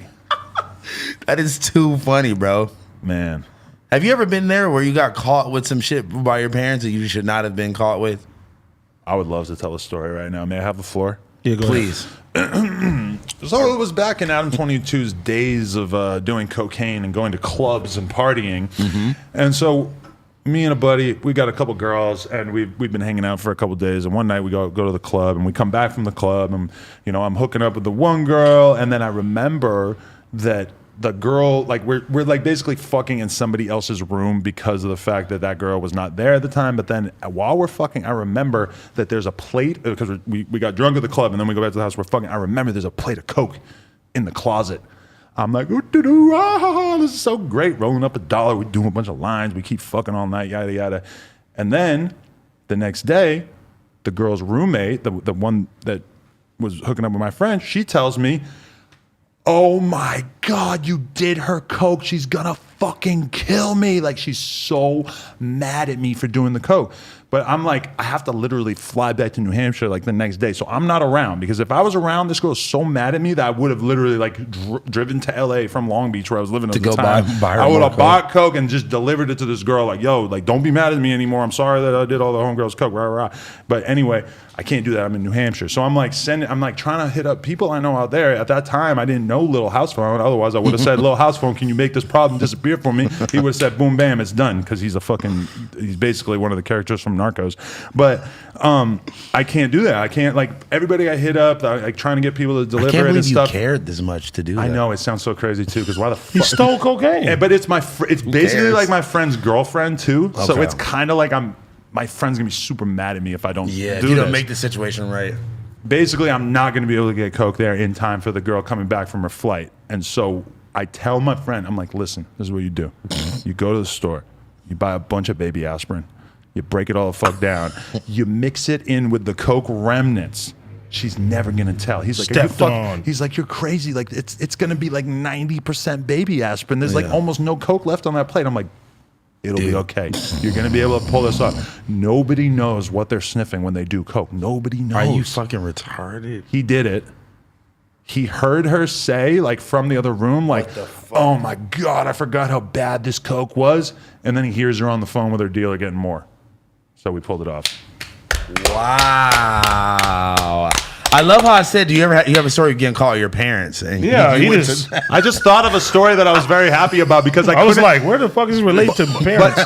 But basically what I'm saying is, to anybody out there who sells cocaine, just keep in mind that this is how not discerning the customer is, that this bitch fell for it. Now, Housephone, I don't think would fall for it. He's like a fucking wine taster. I'm Yeah. The smell is... And to be honest, I don't even think, like, me sober... There's no way I'm gonna like, you know what Coke is like when it hits your fucking nostril. Even if I was like drunk or something and I took a line of something that was not Coke, I would know for sure. I went my whole life thinking that I didn't really care that much about the weed that I was smoking, and now it's like if I'm smoking some mid, I can tell I don't want anything to do with it. I can't do it. It doesn't get me high like the way the real killer weed does. I don't want to smoke nothing. Let me tell y'all a quick story that I had where like the one time where I got finessed. All right, hit me with it. So this was like Vlad and his brick that he got finessed for. Oh wait, what? Vlad was selling bricks? Oh, he tried to buy a kilo of cocaine and he got finessed. That's what he gets. Money. That's what he gets. So and that's why he's been taking it out on the streets ever since. Getting everybody arrested ever since. Shout out Vlad. All right, so I had these two like El Salvadorian sisters, and I would go party with like them, their mom, the stepdad who didn't even speak English. He like Monday, and just like pass me tequila. I never knew what the fuck he was talking about, but we would just take shots and laugh, right? So it was one of these crazy nights, or crazy weekends. I was there with them all weekend, right?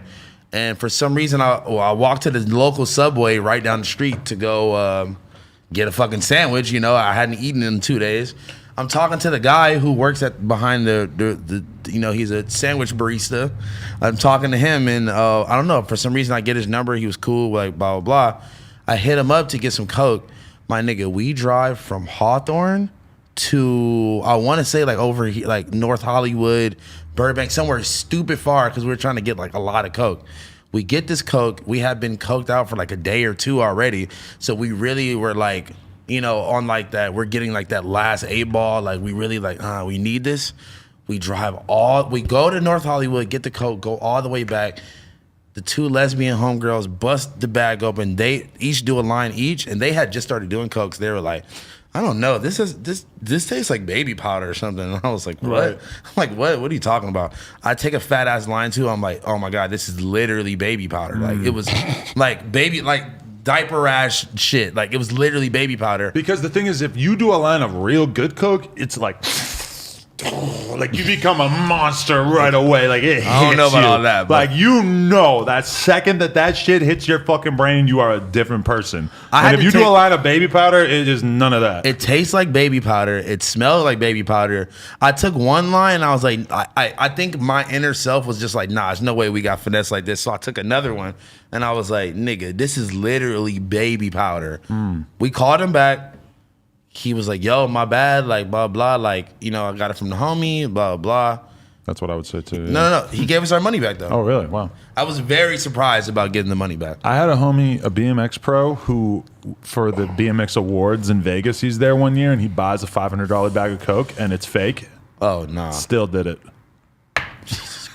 That's the most dangerous, irresponsible thing I've ever heard in my life. Also, I got to pee. I'll be right back. I was thinking I got to pee after you can give AD a hand job because he's from Compton. Pause. He loves jerking you off because you're from Compton. Pause. You never jerked me off at all. City of Compton. Oh my dude, we had to glue that back together. For reals? Yeah, dude, we told you that multiple times last You time. didn't tell me that. Yes, we did. You were just high as fuck because you hit the blunt one time. What did you have to glue? The fucking bike, because this is the prototype, and the wheel snapped off. The forks actually snapped off, but the final version is much, much better. Everybody head on over to the U2 site. Actually, go to my Instagram, and the link is in the description if you want to get the Adam 22 U2s. And you can also get the Lena one, and the Lena one comes with the baby. Mine comes with a bike. And I have to shout out somebody. Who? James from Occidental, who made this beautiful smile today. What did you even do? They cleaned my teeth. But what do they even do? Like cleaning something that's just an inanimate object that's just in your mouth. You know what's crazy is that every time I post anything with teeth now, everybody says, somebody hit me up today, they said, I don't give a fuck what Adam says, your teeth are real. And I'm just like this, yes, brother, yes. I love that so much. That's amazing. People really tell me all the time, Adam says your teeth are fake. I mean, I did say it. The ultimate hater. Although I think it was worth us having that conversation, because that is a conversation about ethics in describing somebody's fake body parts that I had never heard that conversation take place before. Like, is it okay for a homie to reveal his homie's fake teeth? It was funny too. When I wish you had told me in advance that you were so sensitive about it. I'm not sensitive. Because to me, it's not anything to be embarrassed about. I wouldn't be embarrassed I'm at not, all. I'm not embarrassed. I was just upset at the context when we're around some nice looking women and they're complimenting my teeth, and you just like, Here we go. They're fucking fake. All he wants to do is talk about his teeth. Hater gang, Adam. Listen, like if it's a fake ass, or like we all know, it would be rude to say, yeah, Yeah, so why is that not the same thing to you? But that's what we found out. We found out that the teeth. That's like I see you talking to Lena about that shit. sensitive about his teeth. I'm not sensitive. I'm just saying, don't. If somebody gives me a compliment about my teeth, don't be like, they're not even real. He has sensitive teeth. You need some Sensodyne.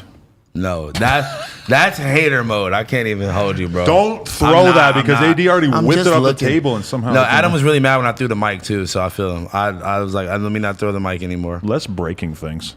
You know, you could have took it out of my paycheck, whatever. Is that's that mic, or did we get another mic? No, it's the same mic. No, we have 4. Oh, you broke a mic? Well, he pushed it off the table when he found out Julia Fox was pregnant. Who did you send us that was pregnant and that other thing? It wasn't. They weren't pregnant, but fucking. Do you know who that guy is though? He's a jeweler. Oh god.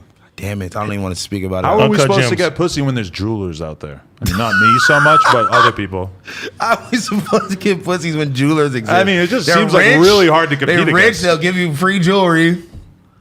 That's like the ultimate lick. Ultimate careers of like, you know, there's certain dudes in your life that you've known who had a career and they were getting so much pussy from that career that you were kind of like, well, maybe I should just do that. Because I had a homie who was a hairdresser, which I know is like, sounds weird. He was like a straight hairdresser? Back when I was like 19, 20, and this is in New Hampshire. And this dude was a hairdresser at this poppin' hair salon. I would go to the bar with him and just like realize like, oh my God, knows him. He's cut all these girls' hair and then they had sex with him. Like something about like the Zohan. The fat, what is literally, that? Oh it's my a movie, God. Don't Mess with the Zohan. You don't mess with the Zohan. Literally the best movie. If you are capable of beautiful, and okay, I had the same exact experience with the tattoo artists that I knew. Yeah. Oh my God, the tattoo artists I knew were just getting so much ass because if you can sit down with a woman, touch her body, have an experience with them that's fairly intimate because like they're literally hurting you, or if you're getting your hair cut, I mean they're literally standing behind you with scissors. They could stab your fucking brain out. They have a reason to trust you. They're in this like intimate moment where they have to sort of like do good, let go of their fear, and you're beautifying them. They're allowing you to make them look better, and I think there's something so intimate about that. I to have women. the ultimate, and my homeboy told me this. Photographer. Oh, he said he would make. Now a lot of these fucking photographers are creeps. I was finna say. Because it's such an obvious way to get alone with women in compromising positions. And it's like, look, baby, we're gonna go to the grocery store. I want you to go in the milk aisle and get butt ass naked. Okay, that's fucking. That's a new era. That's or creepy. like get in the freezer. Put the DiGiorno's pizza over your nipples, and we're gonna shoot you through the camera. Like 80,000 likes, baby. Just do it.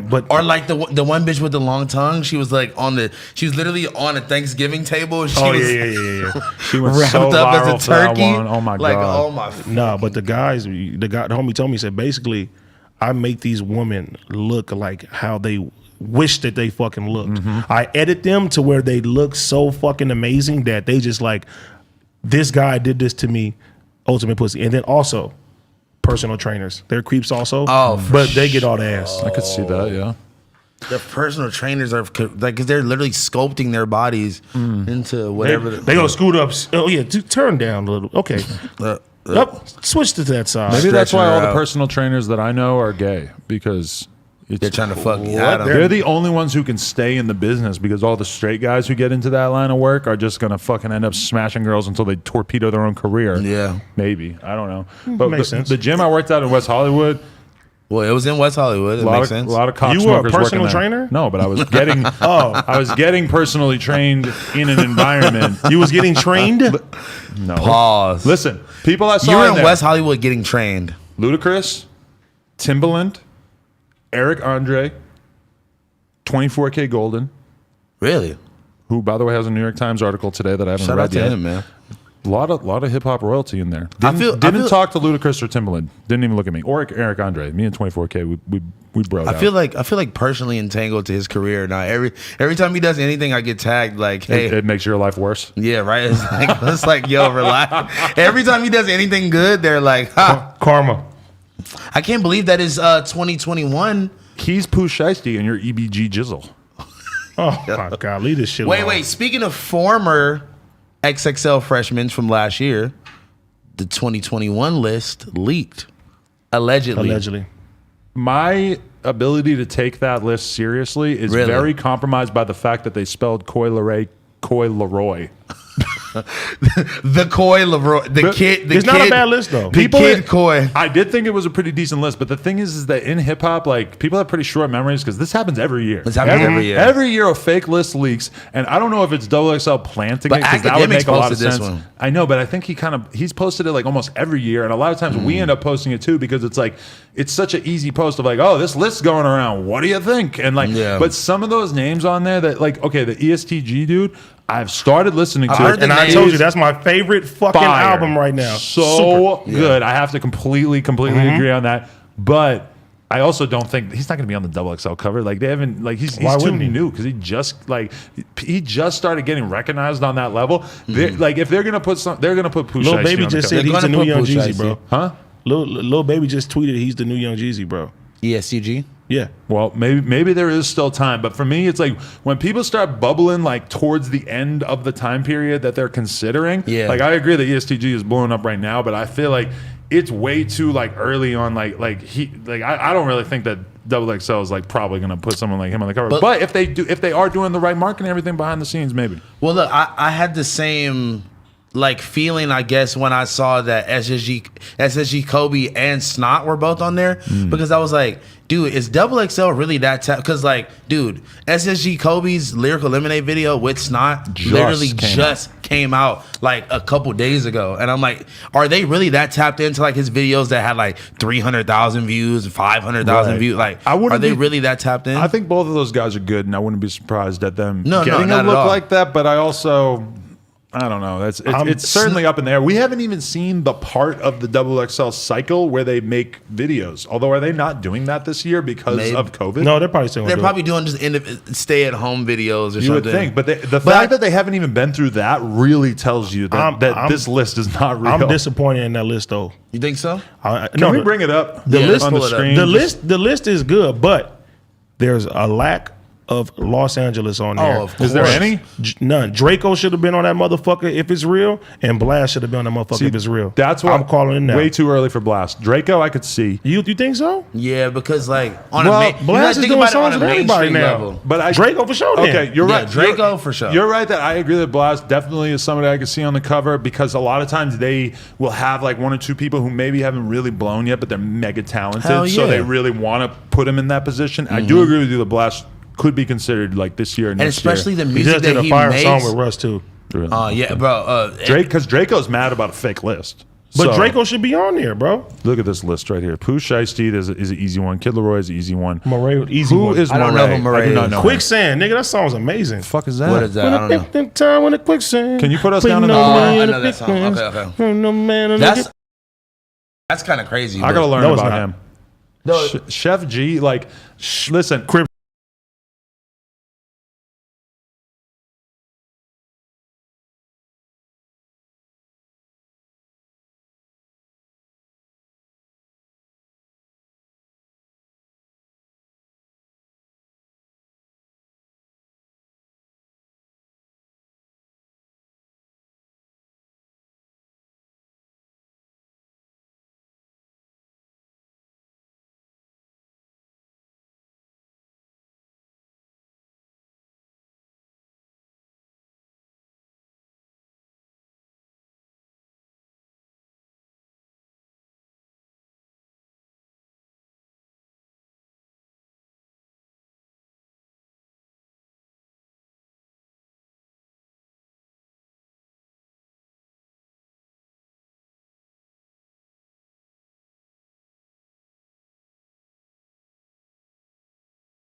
at the same time, it's like, bro, like Draco got out of jail. Oh no, I'm not saying that at all. Crazy visuals, got a Drake fucking feature, bro. I'm saying we never had no real LA representation on these lists. Nigga, YG. What I'm saying, yeah, but that was what 10 J-Rock? years ago. I think Nipsey. What are you talking about? I'm talking within the last couple. Kyle. I meant within the last couple of years, bro. Ty.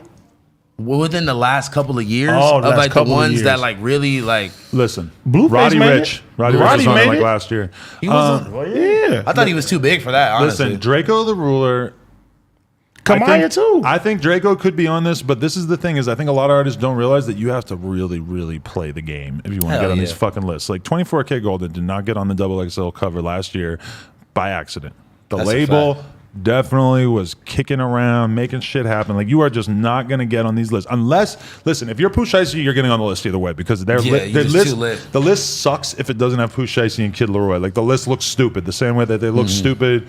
Didn't they not get Juice and they didn't get Cardi B? I think that made them Juice might have turned it down or something. Yes, but that made the list look stupid. I think Thug turned it down when too. you can have the biggest artist and they don't want to do it, that makes the list look a little silly. So if they don't get Pooh Shiesty and Kid Laroi, then the list is going to be hurting because those are the two of the most obvious breakout stars. You know, can we be honest though too? A lot of people take out the fact that like the freshman list is like no matter how much we want to look at like, oh yeah, like this person deserves it, that person deserves it.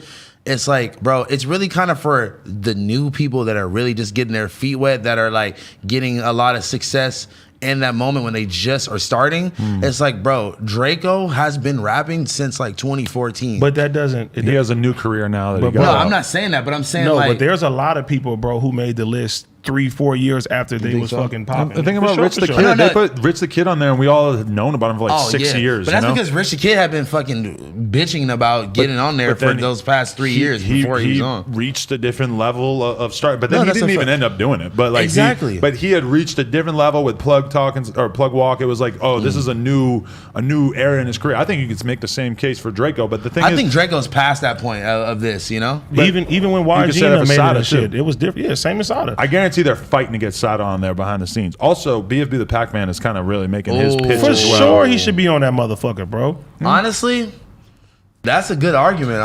Rio should be on there. Rio and Babyface it's should both very be on there. easy to say that all these people should be on it, but in reality, you have to narrow this shit down. So it's like, if you're gonna put a rapper from Michigan, do you go Sada Baby, do you go BFB, or do you go Rio? Or Babyface, right? Rio about to get locked up. That's a tough. He could be like the Chief Keef though. They don't usually embrace people when they're. But the thing is, Chief Keef was so huge in that moment that they had to do it. I don't think they're putting Rio. Yeah. I wonder because Sada Baby basically said, "Fuck that! Like I don't want to be on it because they didn't put me on last year, and I thought last year was the right time." You think last year was the right time? But also, if they're going to pick a Michigan rapper, they're going to give it to 42 Doug over anyone we've just listed. Yeah, 42 Doug is on there. But also, I think Sada, like, if he puts up the right, like, also his album, if Sada puts out an album and the album is doing super good, that would kind of like get him on there. But I mean, I don't know when his album's going to come out. Sada just dropped a Nicki Minaj remix, man. Like not just dropped it, but no, I'm just saying, like, within the realm of this, and got fucking Fortnite with his dance on that motherfucker, bro. He deserved to be on that motherfucker. Yeah, for sure. It's a tough decision. And he followed me back on Instagram, said he really deserves it. Sada? Shout out to Sada. Sada Baby is such a New York No Jumper supporter. That's crazy because you're never here when Sada's here. I know. I never even met him yet. Not a real fan. Not yet. I was in the studio the other night. Shout out to him, man. That nigga worked. Been listening to his music for a while, so shout out to Sada Baby. And also, isn't ESTG from fucking Detroit or from Michigan as well, isn't he? Nah, I think he's DC? from. I think he's from CMG though. I think he's from like Kentucky or something. He signed to CMG. Yeah, something like that. But that nigga album is my favorite album right now. I gotta listen to the album. I just watched like 10 videos on YouTube yesterday. I was on stream. Go tap into Kobe. I'm telling you, man. No, yeah, I've been watching him. I watched Fago should have been okay. Now I'm going deep. Yeah, but you know, it's always like that where there's people who have like people who are popping off on a real underground level, and like you know, it's but you don't want to be on that cover until you got enough momentum that the cover won't look kind of goofy. Because sometimes the cover makes people like too exposed, and then nothing good really comes from it. But if they were gonna, assuming this is real, if they were gonna put a SoundCloud kid like Kobe, I feel like Fago has had like bigger looks of like Travis Scott and fucking Kourtney Kardashian playing his music on his stories, and like a lot of other like bigger cosigns. This is being put together by Double XL. They're influenced by whatever they think is going on in New York, and they're influenced by the labels who are courting the fuck out of them. So a lot of times like the Summers of the world that like you'll see people like, oh, Summers is gonna be on the list. Yeah, like people are actually insane when they say shit like that. You're saying that because you're in the SoundCloud world so deep that you don't see that there's a shitload of other artists that they're thinking of. Like, you have to be able to think of it from their perspective. Yeah, exactly. You know, and I think from their perspective, like Coi Leray, like you got to fucking put a girl on there, and she seems like she's having a moment, so now might be a good time to go with her. Yeah, you know. Oh, it would have been nice to see BK the Ruler on there. That would have been crazy too. We could sit here for literally hours and talk about who should have been on and like who would have been a better replacement or whatever. But at the end of the day, like you said, it's label curated, mainstream. Who has the most potential to like be a superstar? It's funny though when I look at this list because it really, like, hip hop is so, like, assuming that the actual list would probably not be that far off from this, you basically have two types of rappers. You have street rappers and you have melodic sing-song rappers. Yeah. Because like, and there are people who are like on in the middle, but when you have like ESTG, 42 Doug, Chef G, and Pooh Shiesty are like, they rap about the streets. That's what they're all like. They wouldn't be able to have the careers that they have if they weren't like taken somewhat seriously in the streets. And then you have the other side of it was like Kid Laroi, Ian Dior. Nobody gives a fuck about their street card at all. It's all about making catchy pop hits. I like Kid Laroi's song "Selfish." Two different worlds. Yo, Kid Laroi has them fucking pipes on him. Bro, I was listening to him on that Justin Bieber album, and I'm like, oh wow, I'm like, how the fuck was I just walking around in Australia in some neighborhood with this guy like a fucking year ago? I'm like, that is insane. That was actually almost exactly 2 years ago. Somebody was telling me. Oh no, it was over the summer, so I think it was like a year and a half. Man, that kid.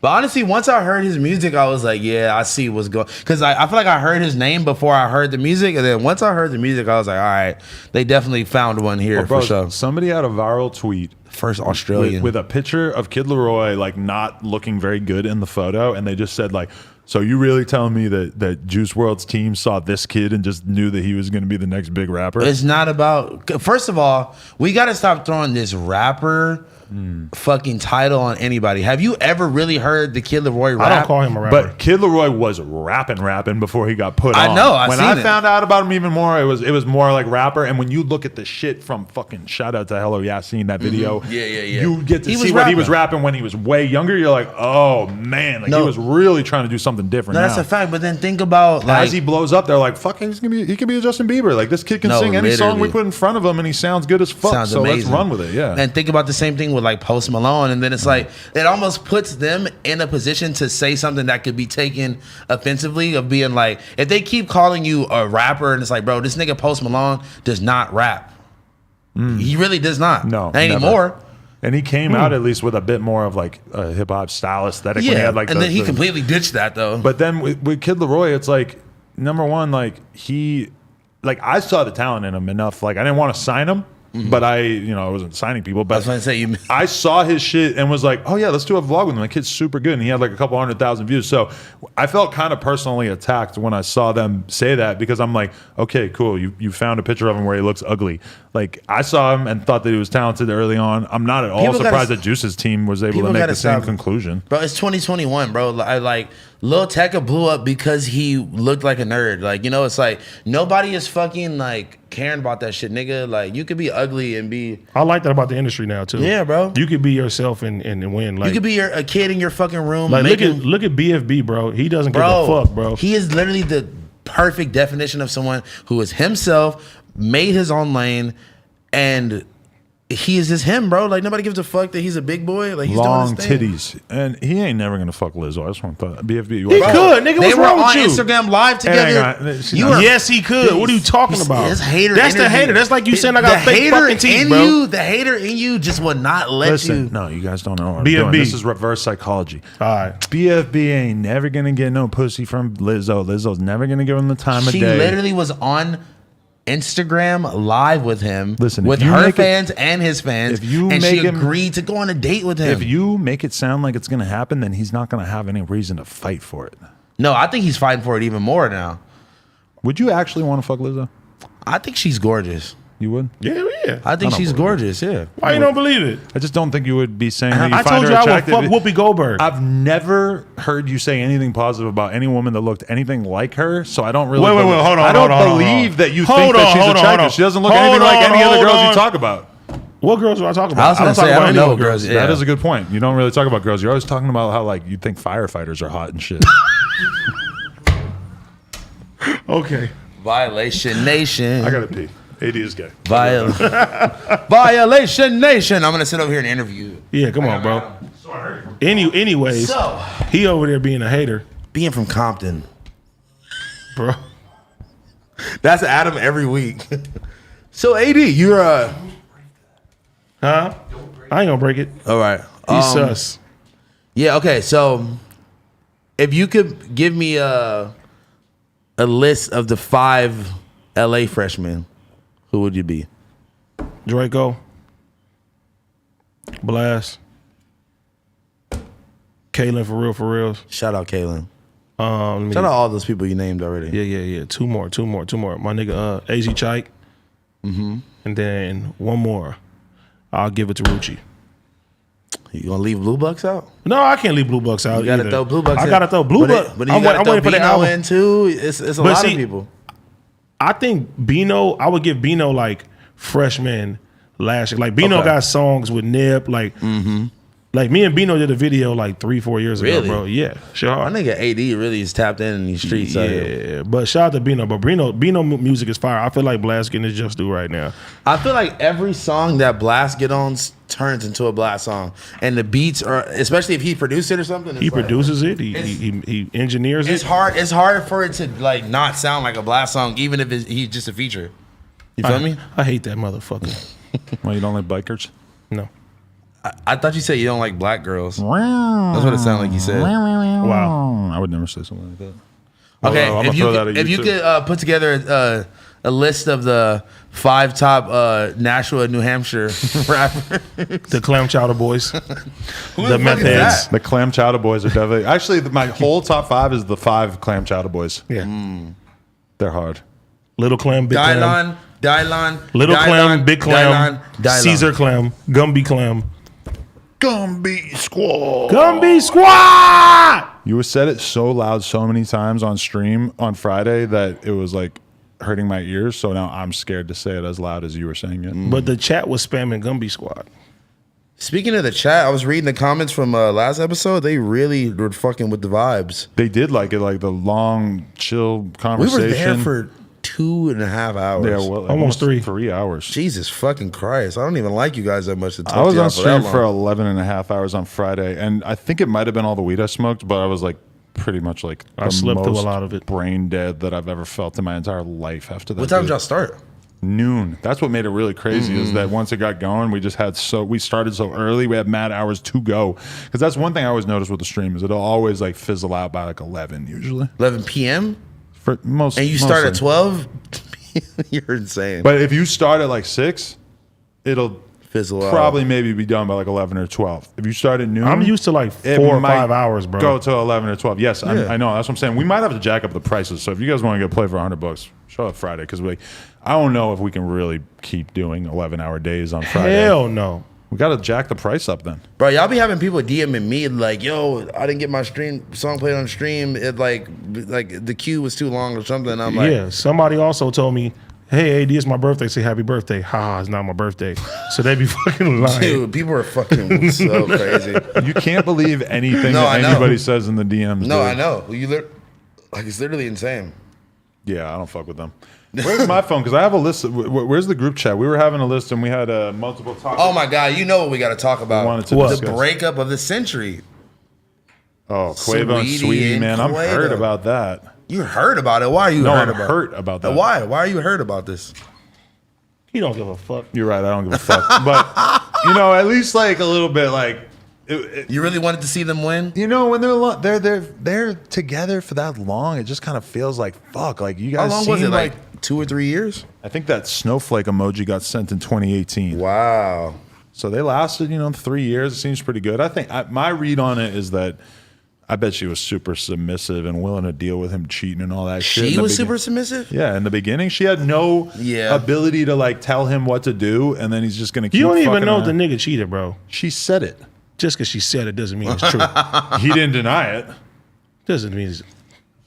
And also, I mean, are you fucking retarded? Like, you really think that Quavo? I mean, like, I'm not gonna try to put anybody's business out on Front Street, but you hear things and you kind of like.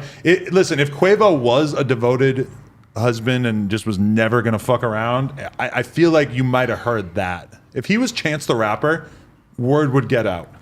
But then also it's like you said, bro, she was coming into her career. She got a lot more. Bro, think about how her real estate property value has gone up. It's the same problem with Offset and Cardi. Offset got with Cardi when Cardi was like barely, like she was just not that big. She wasn't taken seriously as a rapper for sure. Mm-hmm.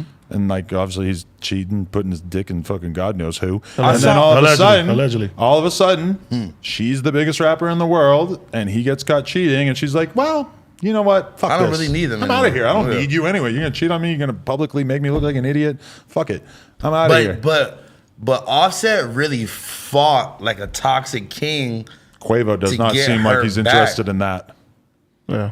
Like Offset put out all the stuff. You know what's fucked up? Offset didn't have nothing to do with this, and he was trending again. Mm-hmm. They were throwing him into it. But didn't he buy Cardi a present around the same time somehow?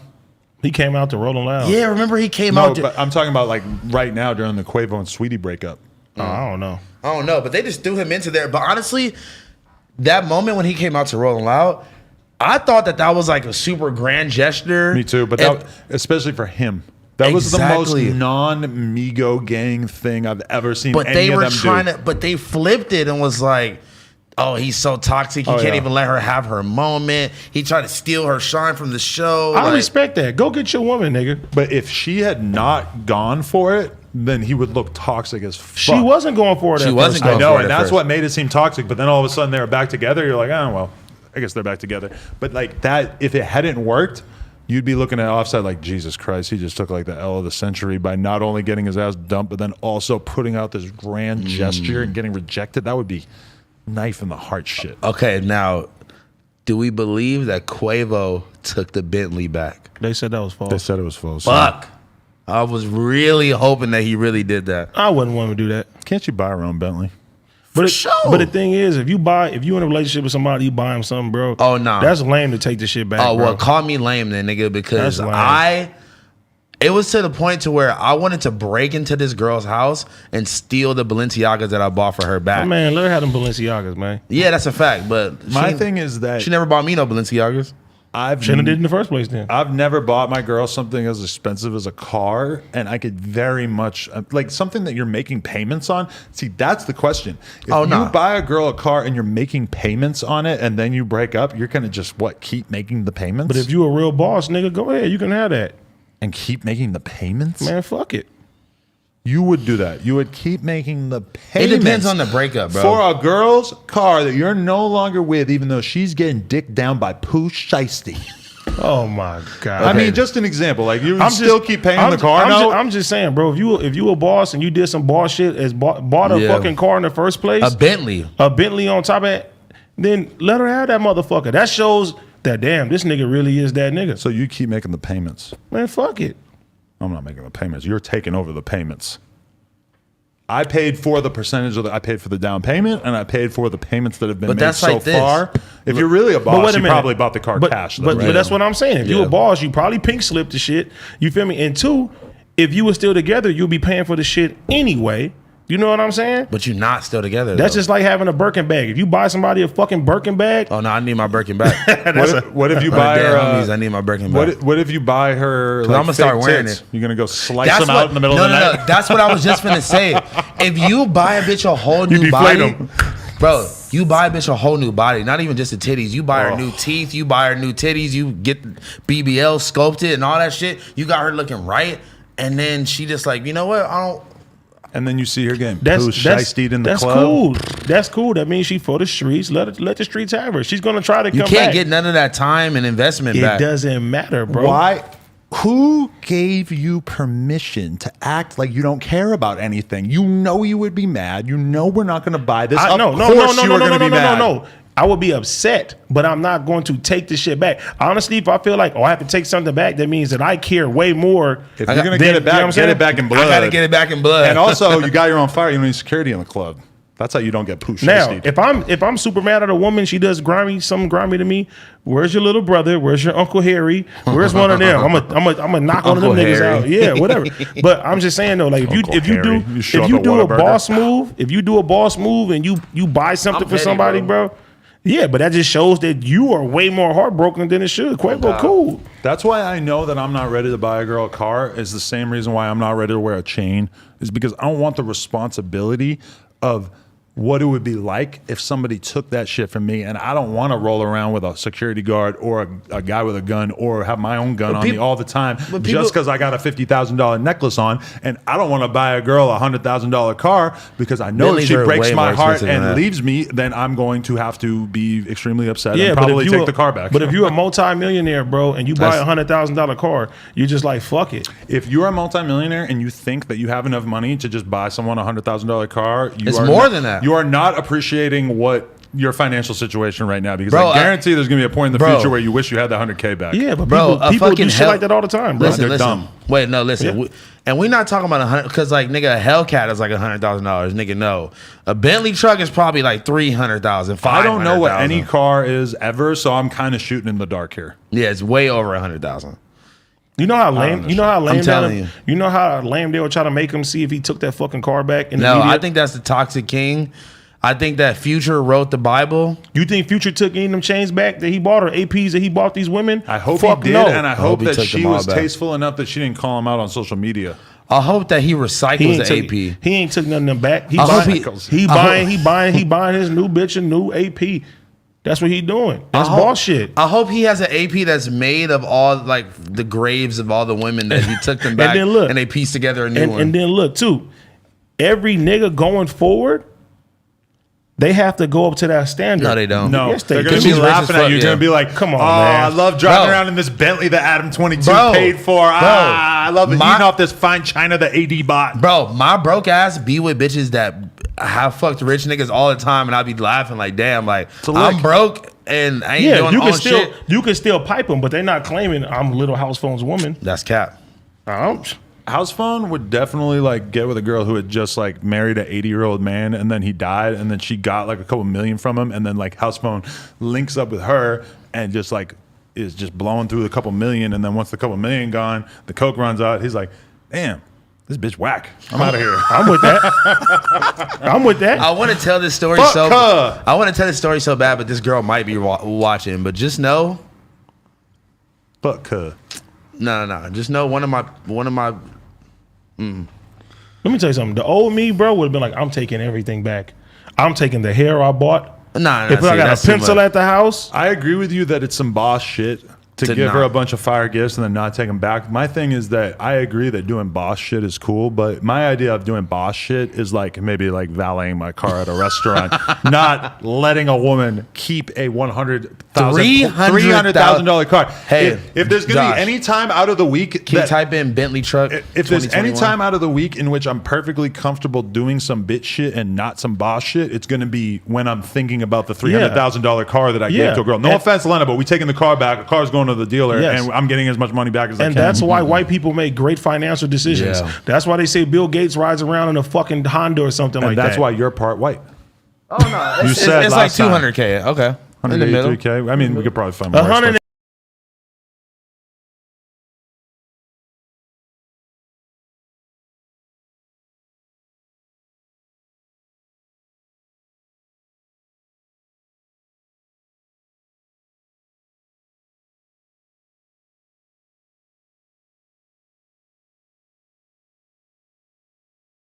Why do we believe that she has millions of dollars? I don't. What do you mean in her career? In her heyday, bro? She's signed to like 10 people.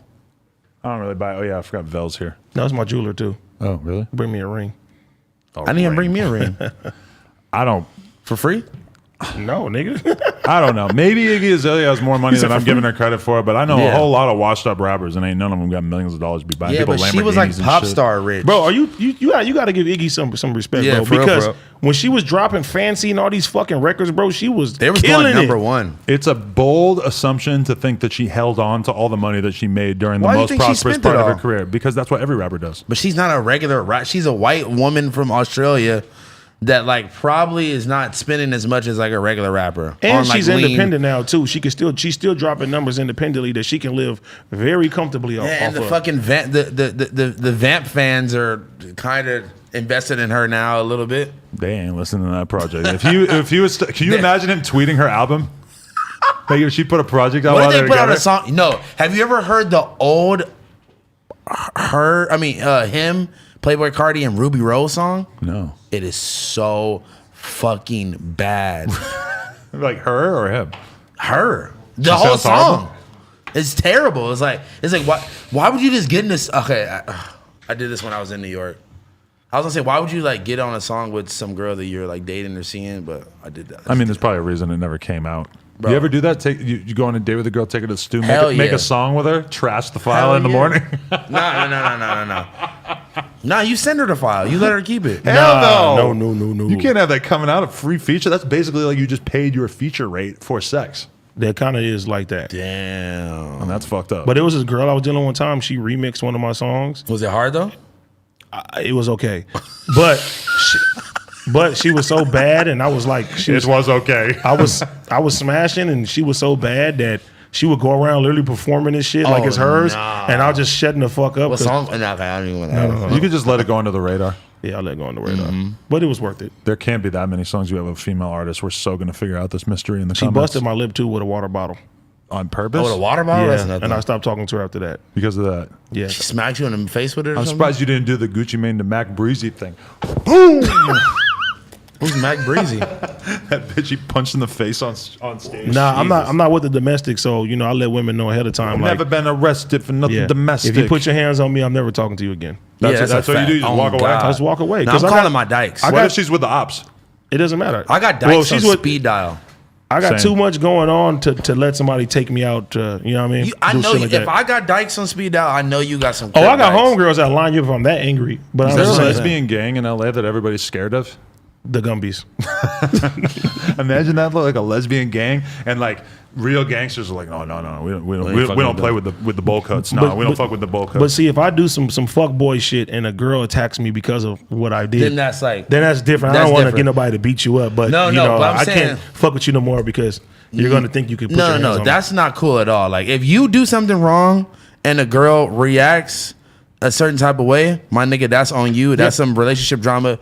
I'm talking about if a bitch just got you fucked up, just violates the fuck out of you and does some weird shit. Oh, they getting ran. I'm calling the homegirls. That's what I'm saying. I've never had a girl beat up another girl for me. I've never had to take it that You far. haven't experienced life, man. Sometimes you really gotta, because these bitches will be getting disrespectful, like, and you can't fight them. Like, I'll be like this. Stay right here. All right, sure. And you know what? They would do it to you. I don't know any girls who would be down to go fight someone for me. Oh, I have a lot of them. I don't even know any girls who have think about how many girls would do that to you if you got disrespectful to them. They would call their homies or their... It's happened plenty of times. I'm going to call my brother. Call your bitch ass brother. I'm going to have to call you if I need to find some girls that are down to crash out. Am I a girl?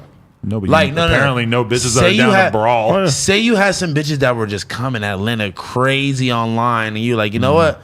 Like, I know where this bitch be at. But I don't usually solve my problems with violence. Like, normally if there's somebody talking shit about me, I just kind of, just let it go. Let them talk. Yeah, I don't take the Martin Luther King route.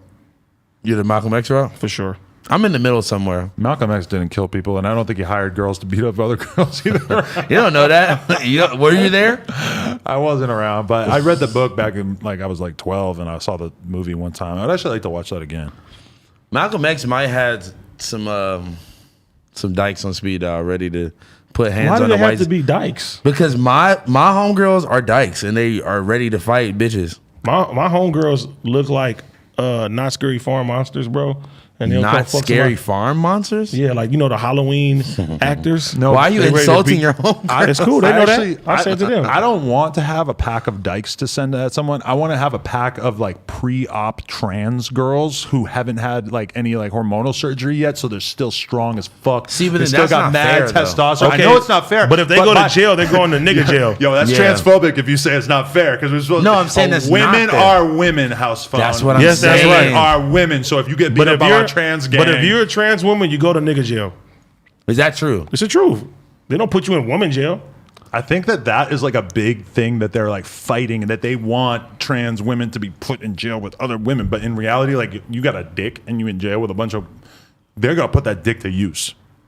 Yo, They're not going to just ignore that dick. That dick is getting used. Everybody but then- in the women's jail, you know how think in about how- demand a dick probably is? But They think about probably think about how dangerous that is to put like a full, like almost fully trans woman in prison with a whole bunch of niggas. Like if she got like titties Listen, and an I ass. agree, but I'm pretty sure that they want that. Like they think that that would be more fair, which is insane. Also, that, feel like that wouldn't be, talking like, about safe. how in demand a dick is there. Like I bet sex toys in the women's jail are probably like the way that like dudes are like trying to get smuggle like phones and shit. weed and fucking phones and shit. And I bet cigarettes. they don't even care about a fucking phone. They probably just want a dildo. I wonder how hard it is to get a dildo in the women's jail. Somebody passes it to you during These combos, I don't know how the fuck we be getting to these during combos. your We like- went from something that you hide from your mom to this. You're talking through the glass and you're just like sliding a giant black dildo under no, the. You slide a glizzy through the glass. The glass. You slide a dildo. glizzy through the fucking. You steal a hot dog at lunch and then you save it in your room so you can jam And you out with it harden it later. up. You keep it for like 6-7 Yeah, days. you It's all got- rotten. no, you're you still gotta- jamming out with it. No. You got to edge it on the side of the bed and like mold it into. No, you can mold it into a fucking shank, a hot dog fucking knife. And once it wrinkles up and gets super hard, then you fucking just Make it you into a stay up shank. all night and just turn that shit into a fucking weapon and you plunge it into another woman's stomach. No, it should be a dildo at one end and then the knife at the other end, so it's multi-purpose. How is that not an invention? Half dildo, half sword. Yeah, on a drunk night. For women's on shit. a fucking drunk night, you turn it over and you fucking Drunk night in jail, drinking the fucking. you neuter yourself. No, what is that shit called? Like the prison wine that they make? Have Pruno. you ever removed a tampon string with your teeth? 'Cause Yes. I've got. I told you this You story. did, okay? Because I was going to have say I have never. a couple friends who told me they did that, and I consider that like beyond things I would do. Well, look, okay. Housephone, what the All fuck? right, no, look. All right. So remember I was telling y'all about the crazy Salvadorian girls I used to fuck with, or whatever. It was one of those nights we were drunk. We were both drunk as fuck. Oh, okay. We were both drunk as fuck in this girl's car in front of my apartment. We should not have even been behind any type of vehicle, behind the wheel of any vehicle. We in the backseat of her car. It's like foggy as fuck. It's like 6 a.m. Like nobody can even see what we're doing. We in the backseat of her car. She's like, no, like I think I'm still like my period's about to end or something. And I'm like, are you like spotting or something? She's like, it's like I'm like spotting or some shit like that. Nigga, spit it out. Just like that. Wait, but she's telling you that she's on her period. But she was saying that it was the last day, that it was like, it wasn't. But your face is already so close to her. It didn't smell like anything. It was fine. But your face is so close to her vagina that you could just immediately, like, if I'm that girl and I don't want you to eat my pussy because I'm still on my period, I'm gonna like Wait, did you keep still your eat it? face away from my vagina. This is what I did. I took the tampon. I do not like that. I flavor. bit the string. I don't want it. Pulled it out. Spit it out the window. It's not for me. It was no blood on the tampon. It was nothing. Oh, well, that's good. I don't She had it in for like reserve. It was like the last day. like the period blood taste. Let me be honest. I don't even know if I ever tasted it. Yeah. But The throughout smell- my the life, smell's kinda bad. No, thank you. You know, if you guys don't know what it smells like, just take 2 pennies, rub them together, and then just smell your finger. Or go to Skid Row in downtown Los Angeles and just sort of hang out. Wait till you catch a whiff of something nasty. I was in Skid Row on Sunday. It feels weird too. I was riding bikes with Began and them on Sunday. Yeah. Wait, do you agree that it feels different? Fucking on a period? Yeah. Feels good. Extra lubrication. You think it feels better? I feel like it feels gushy, but like not in like. I've done that, but not raw. I've done it wrong. Condom sex doesn't count. I just want to throw that out there. I've done it raw with like a girlfriend, for sure. I don't like. I'll fuck a girl on the rag for sure if I feel super comfortable with her. But if I was like, let's some say, random girl. hypothetically, I'm single again right now, and I'm like going to hook up with a girl, and she's like, "Oh, I'm on the rag." I'll be like, yeah, never mind. But then, like, do you ask for the top? I would ask. I'm for sure the top, asking for I'd the say. top. But then, what if the top is not even good, I would like to request some top. I mean, you always take that risk. bro? I've had some bad top before though. Like I thought like she was finna skin my dick off for I've her had teeth. some bad top too. Like some bad, Like some bad. Like it was like, what the fuck are you doing? That's why when I see people getting married before they've had sex and they're like waiting to That marry makes zero themselves, I'm sense. like, bro, are you fucking kidding me? You need to know how she's gonna suck that dick. There's to been see girls- if you gonna fall in love or not. There's been girls that I thought I liked enough that like I really thought like I'm gonna date this girl. We're gonna spend years dating. We had sex one time. I'm like, oh my god, I'm never doing this. But then again. you gotta learn people's bodies. You gotta learn what they like. But then sometimes if it's just that bad, it's just no chemistry. Sometimes girls really like it just feels horrible. Like the worst feeling ever. Like it just doesn't even. It feels like you're taking your book and you're taking your dick and you're taking an old book, and you're just sort of like rubbing your dick around on the pages of the book. It's like one of them Bibles that you get when you go to the hospital. Yo, like what? imagine what it'd be Bro, like to just stop like it. sort of Not the spit Bible, and- cuz. Don't put your dick in the Bible. Okay. This nigga Adam is out here fucking Bibles. Okay, another religion, the Torah, for some reason. is- Okay. Priest 22 actually, fucking the Bible. I don't want to do that to Josh. Can everybody go to Adam's Instagram right now and type in Priest 22 on his comments? Put priest fucker. They've got an old issue of Good Housekeeping. Bible fucker. Can You put your dick in it with a bucket of ice. You put your bucket of ice in. Yo, what are you talking about, bro? This nigga lost his mind today. Literally. On hood. I'm gonna pull up You five me. the last couple of. What do you guys five talk about next? I'm just trying. That's how he would say it. What do you guys want? Oh, hey, Tony. What do you guys want five talk about next? Hi, Tony. That's my favorite part. Eliza texted me and said, "Tell Yuri the audio is muted." I don't know when she texted that, but Is that true? No, that was also. As soon as the scene switch? Oh. Well, we shooting a porn. When are we? When we switched to the screen to show the academics list, I guess we're muted for a little bit, which is too bad. Wait. Tiana Trump. Yes. Is that real? This is old, but somebody posted this screenshot of Tiana's terms of meeting up to fuck someone, but I think this was in 2016. Please do not disrespect my Oh queen. man, I would buy this. I wish this was still the rate. What does it say? $250 and you have to That's wear a nothing. condom? She says like you don't have to wear a condom if you have a fresh test. If you have a fresh test, and Please then, don't disrespect my queen. and then you pay an extra $100 to go raw. If I was your girl, I'd be pissed off at you calling Tiana Trump your queen. Shut the fuck up. God damn it, every day. I only have I only have one more thing on the list, but I don't know if AD probably is There's no way. extremely removed. Please let me know. AD, David Dobrik. Who was that? Probably one of the most famous like vloggers. Actually, if we were to show AD all these videos that are getting him canceled right now, he would probably think that those videos in particular are really funny. I'm not gonna lie. I didn't see what the big deal was with the Seth guy at first. At first, when I heard it before I seen someone put it in a different light, I was just like, oh, like they played a prank on him. But then I was like, you know what? Nah, that's taking it overboard. AD, how would you feel? Basically, they did two different pranks on this one guy, Seth, who just And he's black and from Compton. and from Compton, which that actually is That insane made it- part of it. That I'm surprised I haven't mentioned this to you yet. But He might be from your hood. I forget how he did the Shut up. first prank. How do you do the first prank that he kissed the dude? Okay, I only know about this one. But then there's the second one. They had like a gorilla costume. or Oh, some I don't know shit, about the gorilla think. one, but Canceled. I know about the old man one. Okay, look. So they have a crew called they got a crew called Vlog Squad, right? Right. So the nigga from Compton got a huge crush on this girl in the Vlog Squad, this badass little white bitch, right? And everybody knows he got a crush on her. So David Dobrik, who's like the head honcho of the Vlog Squad, he's like, we gonna play a prank on this nigga. And he has the girl dress up like an old man, like literally like old man makeup, old man like mask and all that shit. He thinks he's making out with her, but it really was another member of the Vlog Squad, which was an old white dude. 40-year-old white guy. That's sexual harassment.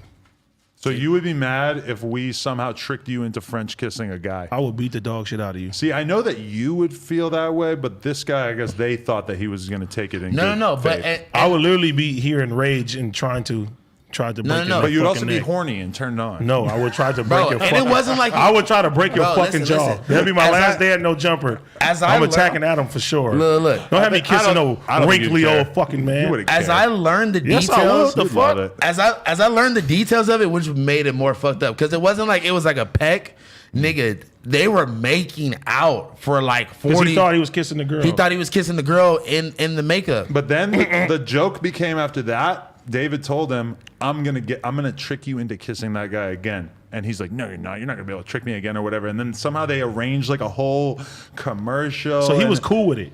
No, he was I like mean, not cool with it, but then he asked to do it again. That's like the damning evidence Okay, against what? him. That's why I don't feel like David got canceled because of the tricking his friend into kissing a dude prank. No. The thing that got him canceled was that they had a video where basically like his homie Dom was gonna hook up with these girls or whatever, and then like I think the girls like didn't want to hook up, and then they like ended up hanging out longer and partying, and they bought alcohol, and some of the girls got drunk, and then they had a and they threesome with weren't this dude, and they weren't 21 either. I know, and then they made a whole video about this like night. Experience. I'm probably misrepresenting it because I haven't actually seen the video in like 5 million years. Where does Yeah, a this is gorilla all- come in? Basically, the girls were Hold on. too drunk to consent to sex.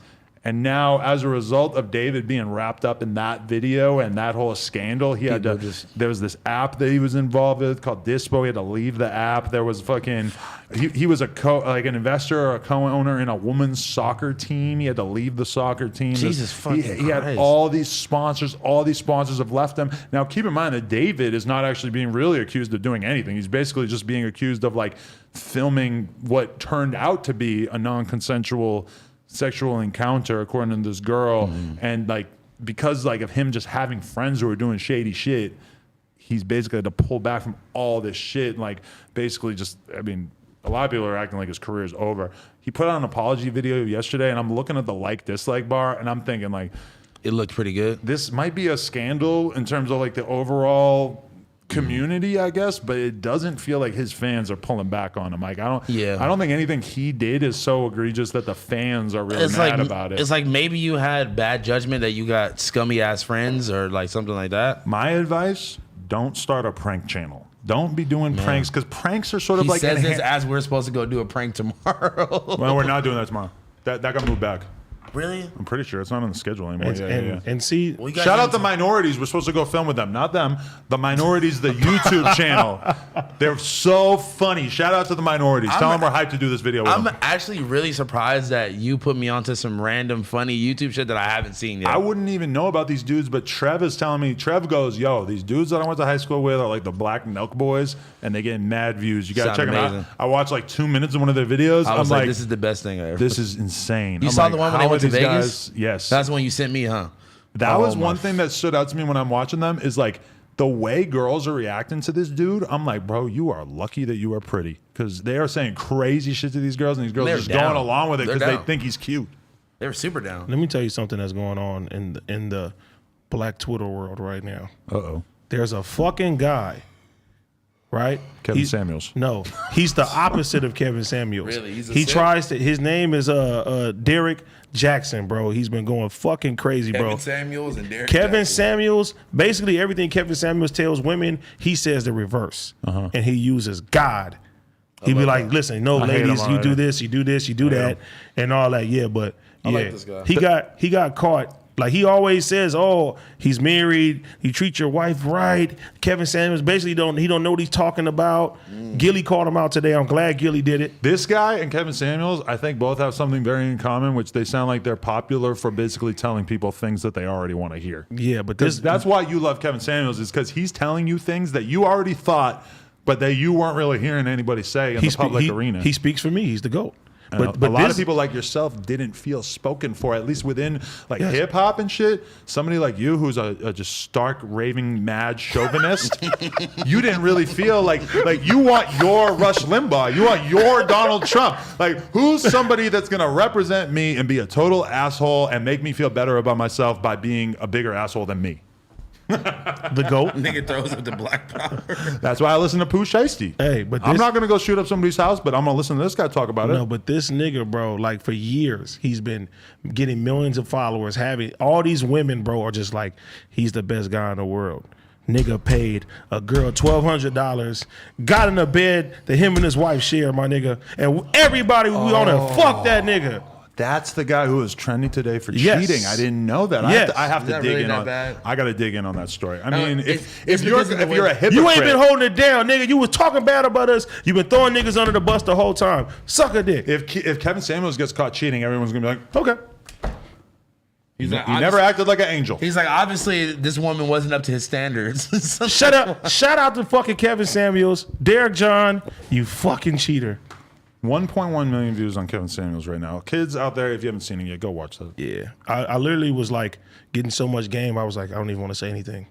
I got the Messiah giving me all the game. You know The what's funny, though? misogynist messiah. Whenever I do a podcast with AD, it's like he's got like a banging song playing in his headphones. It's just- If I agree with something, I'm like this. when I'm listening to somebody and they're saying stuff and I'm just kind of keeping the combo going, I know, I go, And I go, Someone in the comments gave me a list of things that I say all the time, but it was like You say like. it was like 30 fucking things. I'm like, okay, like, You say like all the time. You just said it right now. I know, I really do. But there was like a time where you kind of like made us be quiet and like we're gonna make this point, And and then you had like a hard time getting it out, and you just said like 40 fucking times, and I'm know. like, I know I'm gonna read a comment about this. And my shit was at the end of the day, but I don't even fucking say anymore. yeah. But everybody else says at the end of the day so much. That is the one thing that I'm a visionary. New York to Atlanta to California to Florida, every goddamn person I know says at the end of the day. I'm a visionary. White people, I black really wish you people, would've every named- side of the world. I really wish you would have named your show at the end of the day, cuh. My new show is gonna be called Fuck the Gumby Squad. Just fuck her. I'm surprised you haven't hit the blunt and you have said this Gumby shit. Gumby Squad. You gotta rob Waka Flocka for his Gumby chain. No. I hate days like this. I'm sure he got rid of that. I love Waka Flocka, by the way. I hate days like this where I'm going to end the day at like 8 and I want to eat some edibles right now, but I'm going to probably go to bed by midnight. So it's like I only have like 4 hours and like it takes like almost an hour for the edibles to kick in. So realistically, I'm only going to be like bleh for like 3 hours. That's some weed crackhead shit that you really broke that down. So like you really like. I just wanted take y'all to it. know. Why don't you just take it anyway? And you know what the thing is? You have enough edibles to take more tomorrow. if I you didn't need even to. think that I had any edibles, and then I found one of the chocolate edible bars in my bag. And That I shit was probably like, been oh in my there for God. weeks. It's probably Yes, mushrooms. You're right. Yeah. No, I have a mushroom bar as well because Sada was saying they wanted to take it, but then we didn't end up doing it. You want to see me do my dance Mm-hmm. in AD's underpants? That's bro. Why you keep sussing today? Sussing. Why Adam do you be keep rubbing sussing? off. Adam be rubbing off on me sometimes. Pause. Adam has never rubbed off on you. You better Allegedly. not rub off on me either. Allegedly. I still haven't watched The Wood, but I'm working on it. Bro. I got some wood for you to watch. I'll watch it. Okay. See, whenever someone agrees with the sus shit, that's when it's like, yo, pause. Okay, me being black, am I allowed to make sus jokes? Yes or no? Yes, you can. If you Exactly. if you want to be gay, then that's fine. Yeah, That's But your you right. have to be careful because Tyler the Creator made all these gay I know, jokes, and and then then he all of a actually sudden was he's gay. sucking a dick one day. I just Who don't said want to. that? I mean, You trying to act like he's Zay Hilfiger. I don't think that Tyler is gay at all. Why are you trying to act like he's Zay Hilfiger? I just thought that it was like known. Have you seen Tyler the Creator with tears running down his eyes, Bro. deep throating, No, because he has the taste to be low key with it. a glass dildo? I bet he's been on tier mode. He's been on Zay Hilfiger mode. I think that Tyler he's got to be like one of my Tier favorite mode. like Oh celebrities my though, just in the fucking sense God. that like he clearly He hates everybody. is just not sharing a gigantic portion of his life with the love world that. and I just love that. gives them little bits. little hints in the music. I love that. It makes people listen to the music more. It's just all like, you know. Who else would basically come out by rapping about like fucking oiled up hot dudes with funk flex? Who else would do that? That was my style. I thought that was fucking funny. I That thought it shit was was funny too, but I hilarious. think he was trying to tell us something. You know, he really has been like that since like high school. He always made jokes like that since day one. He bro. will have a Vogue cover one day when he gets married. He and has a he'll- Vogue cover. he'll I'm pretty sure now. come already. out like that. Like he'll have like some big look where he's like, "Yo, you see that Ellen lost like half her viewers because it came out that she was a fucking meanie." A meanie. I don't know how else to describe meanie it. genie. That's basically what they said. Is just that she's a meanie and she was mean to her staff and nobody likes her. Yeah, we're all your audience. We're all gonna stop watching your fucking show. Ellen because can't do you're no a wrong. meanie. She's fucking Yeah, Dory from she seemed Finding like Nemo. She sucked though. I mean, I've never been a huge fan. I remember when she was like, oh, it's so amazing that there's a lesbian and she came out and she's got a TV show. Now it's like, who gives a fuck if she's a lesbian? She's a meanie. Lil B, Ellen DeGeneres, Ellen DeGeneres. Delete that off YouTube, Lil B. She's an abuser. Yo, the fact that Lil B literally like popularized, like basically just saying like I think that I'm whatever random celebrity, and like bro, Lil B does not get his flowers. He said, looking like Obama, but I got a shotgun. Yeah, Looking like Obama Snow. bro, Lil B is a fucking goat, man. Looking like Mega Obama Snow every time I bomb a hoe. What? In Toronto. Do you see that fucking Chromita put out a foot job shirt? It's literally her like this jerking off a guy with her feet. I wish so that bad, was bro. me in the picture. She's bad, but I kind of wanted to buy the foot job shirt, but it was That shit was- $80. Honestly, I would buy that. It was super NFT hard. it. No, What do you think that means?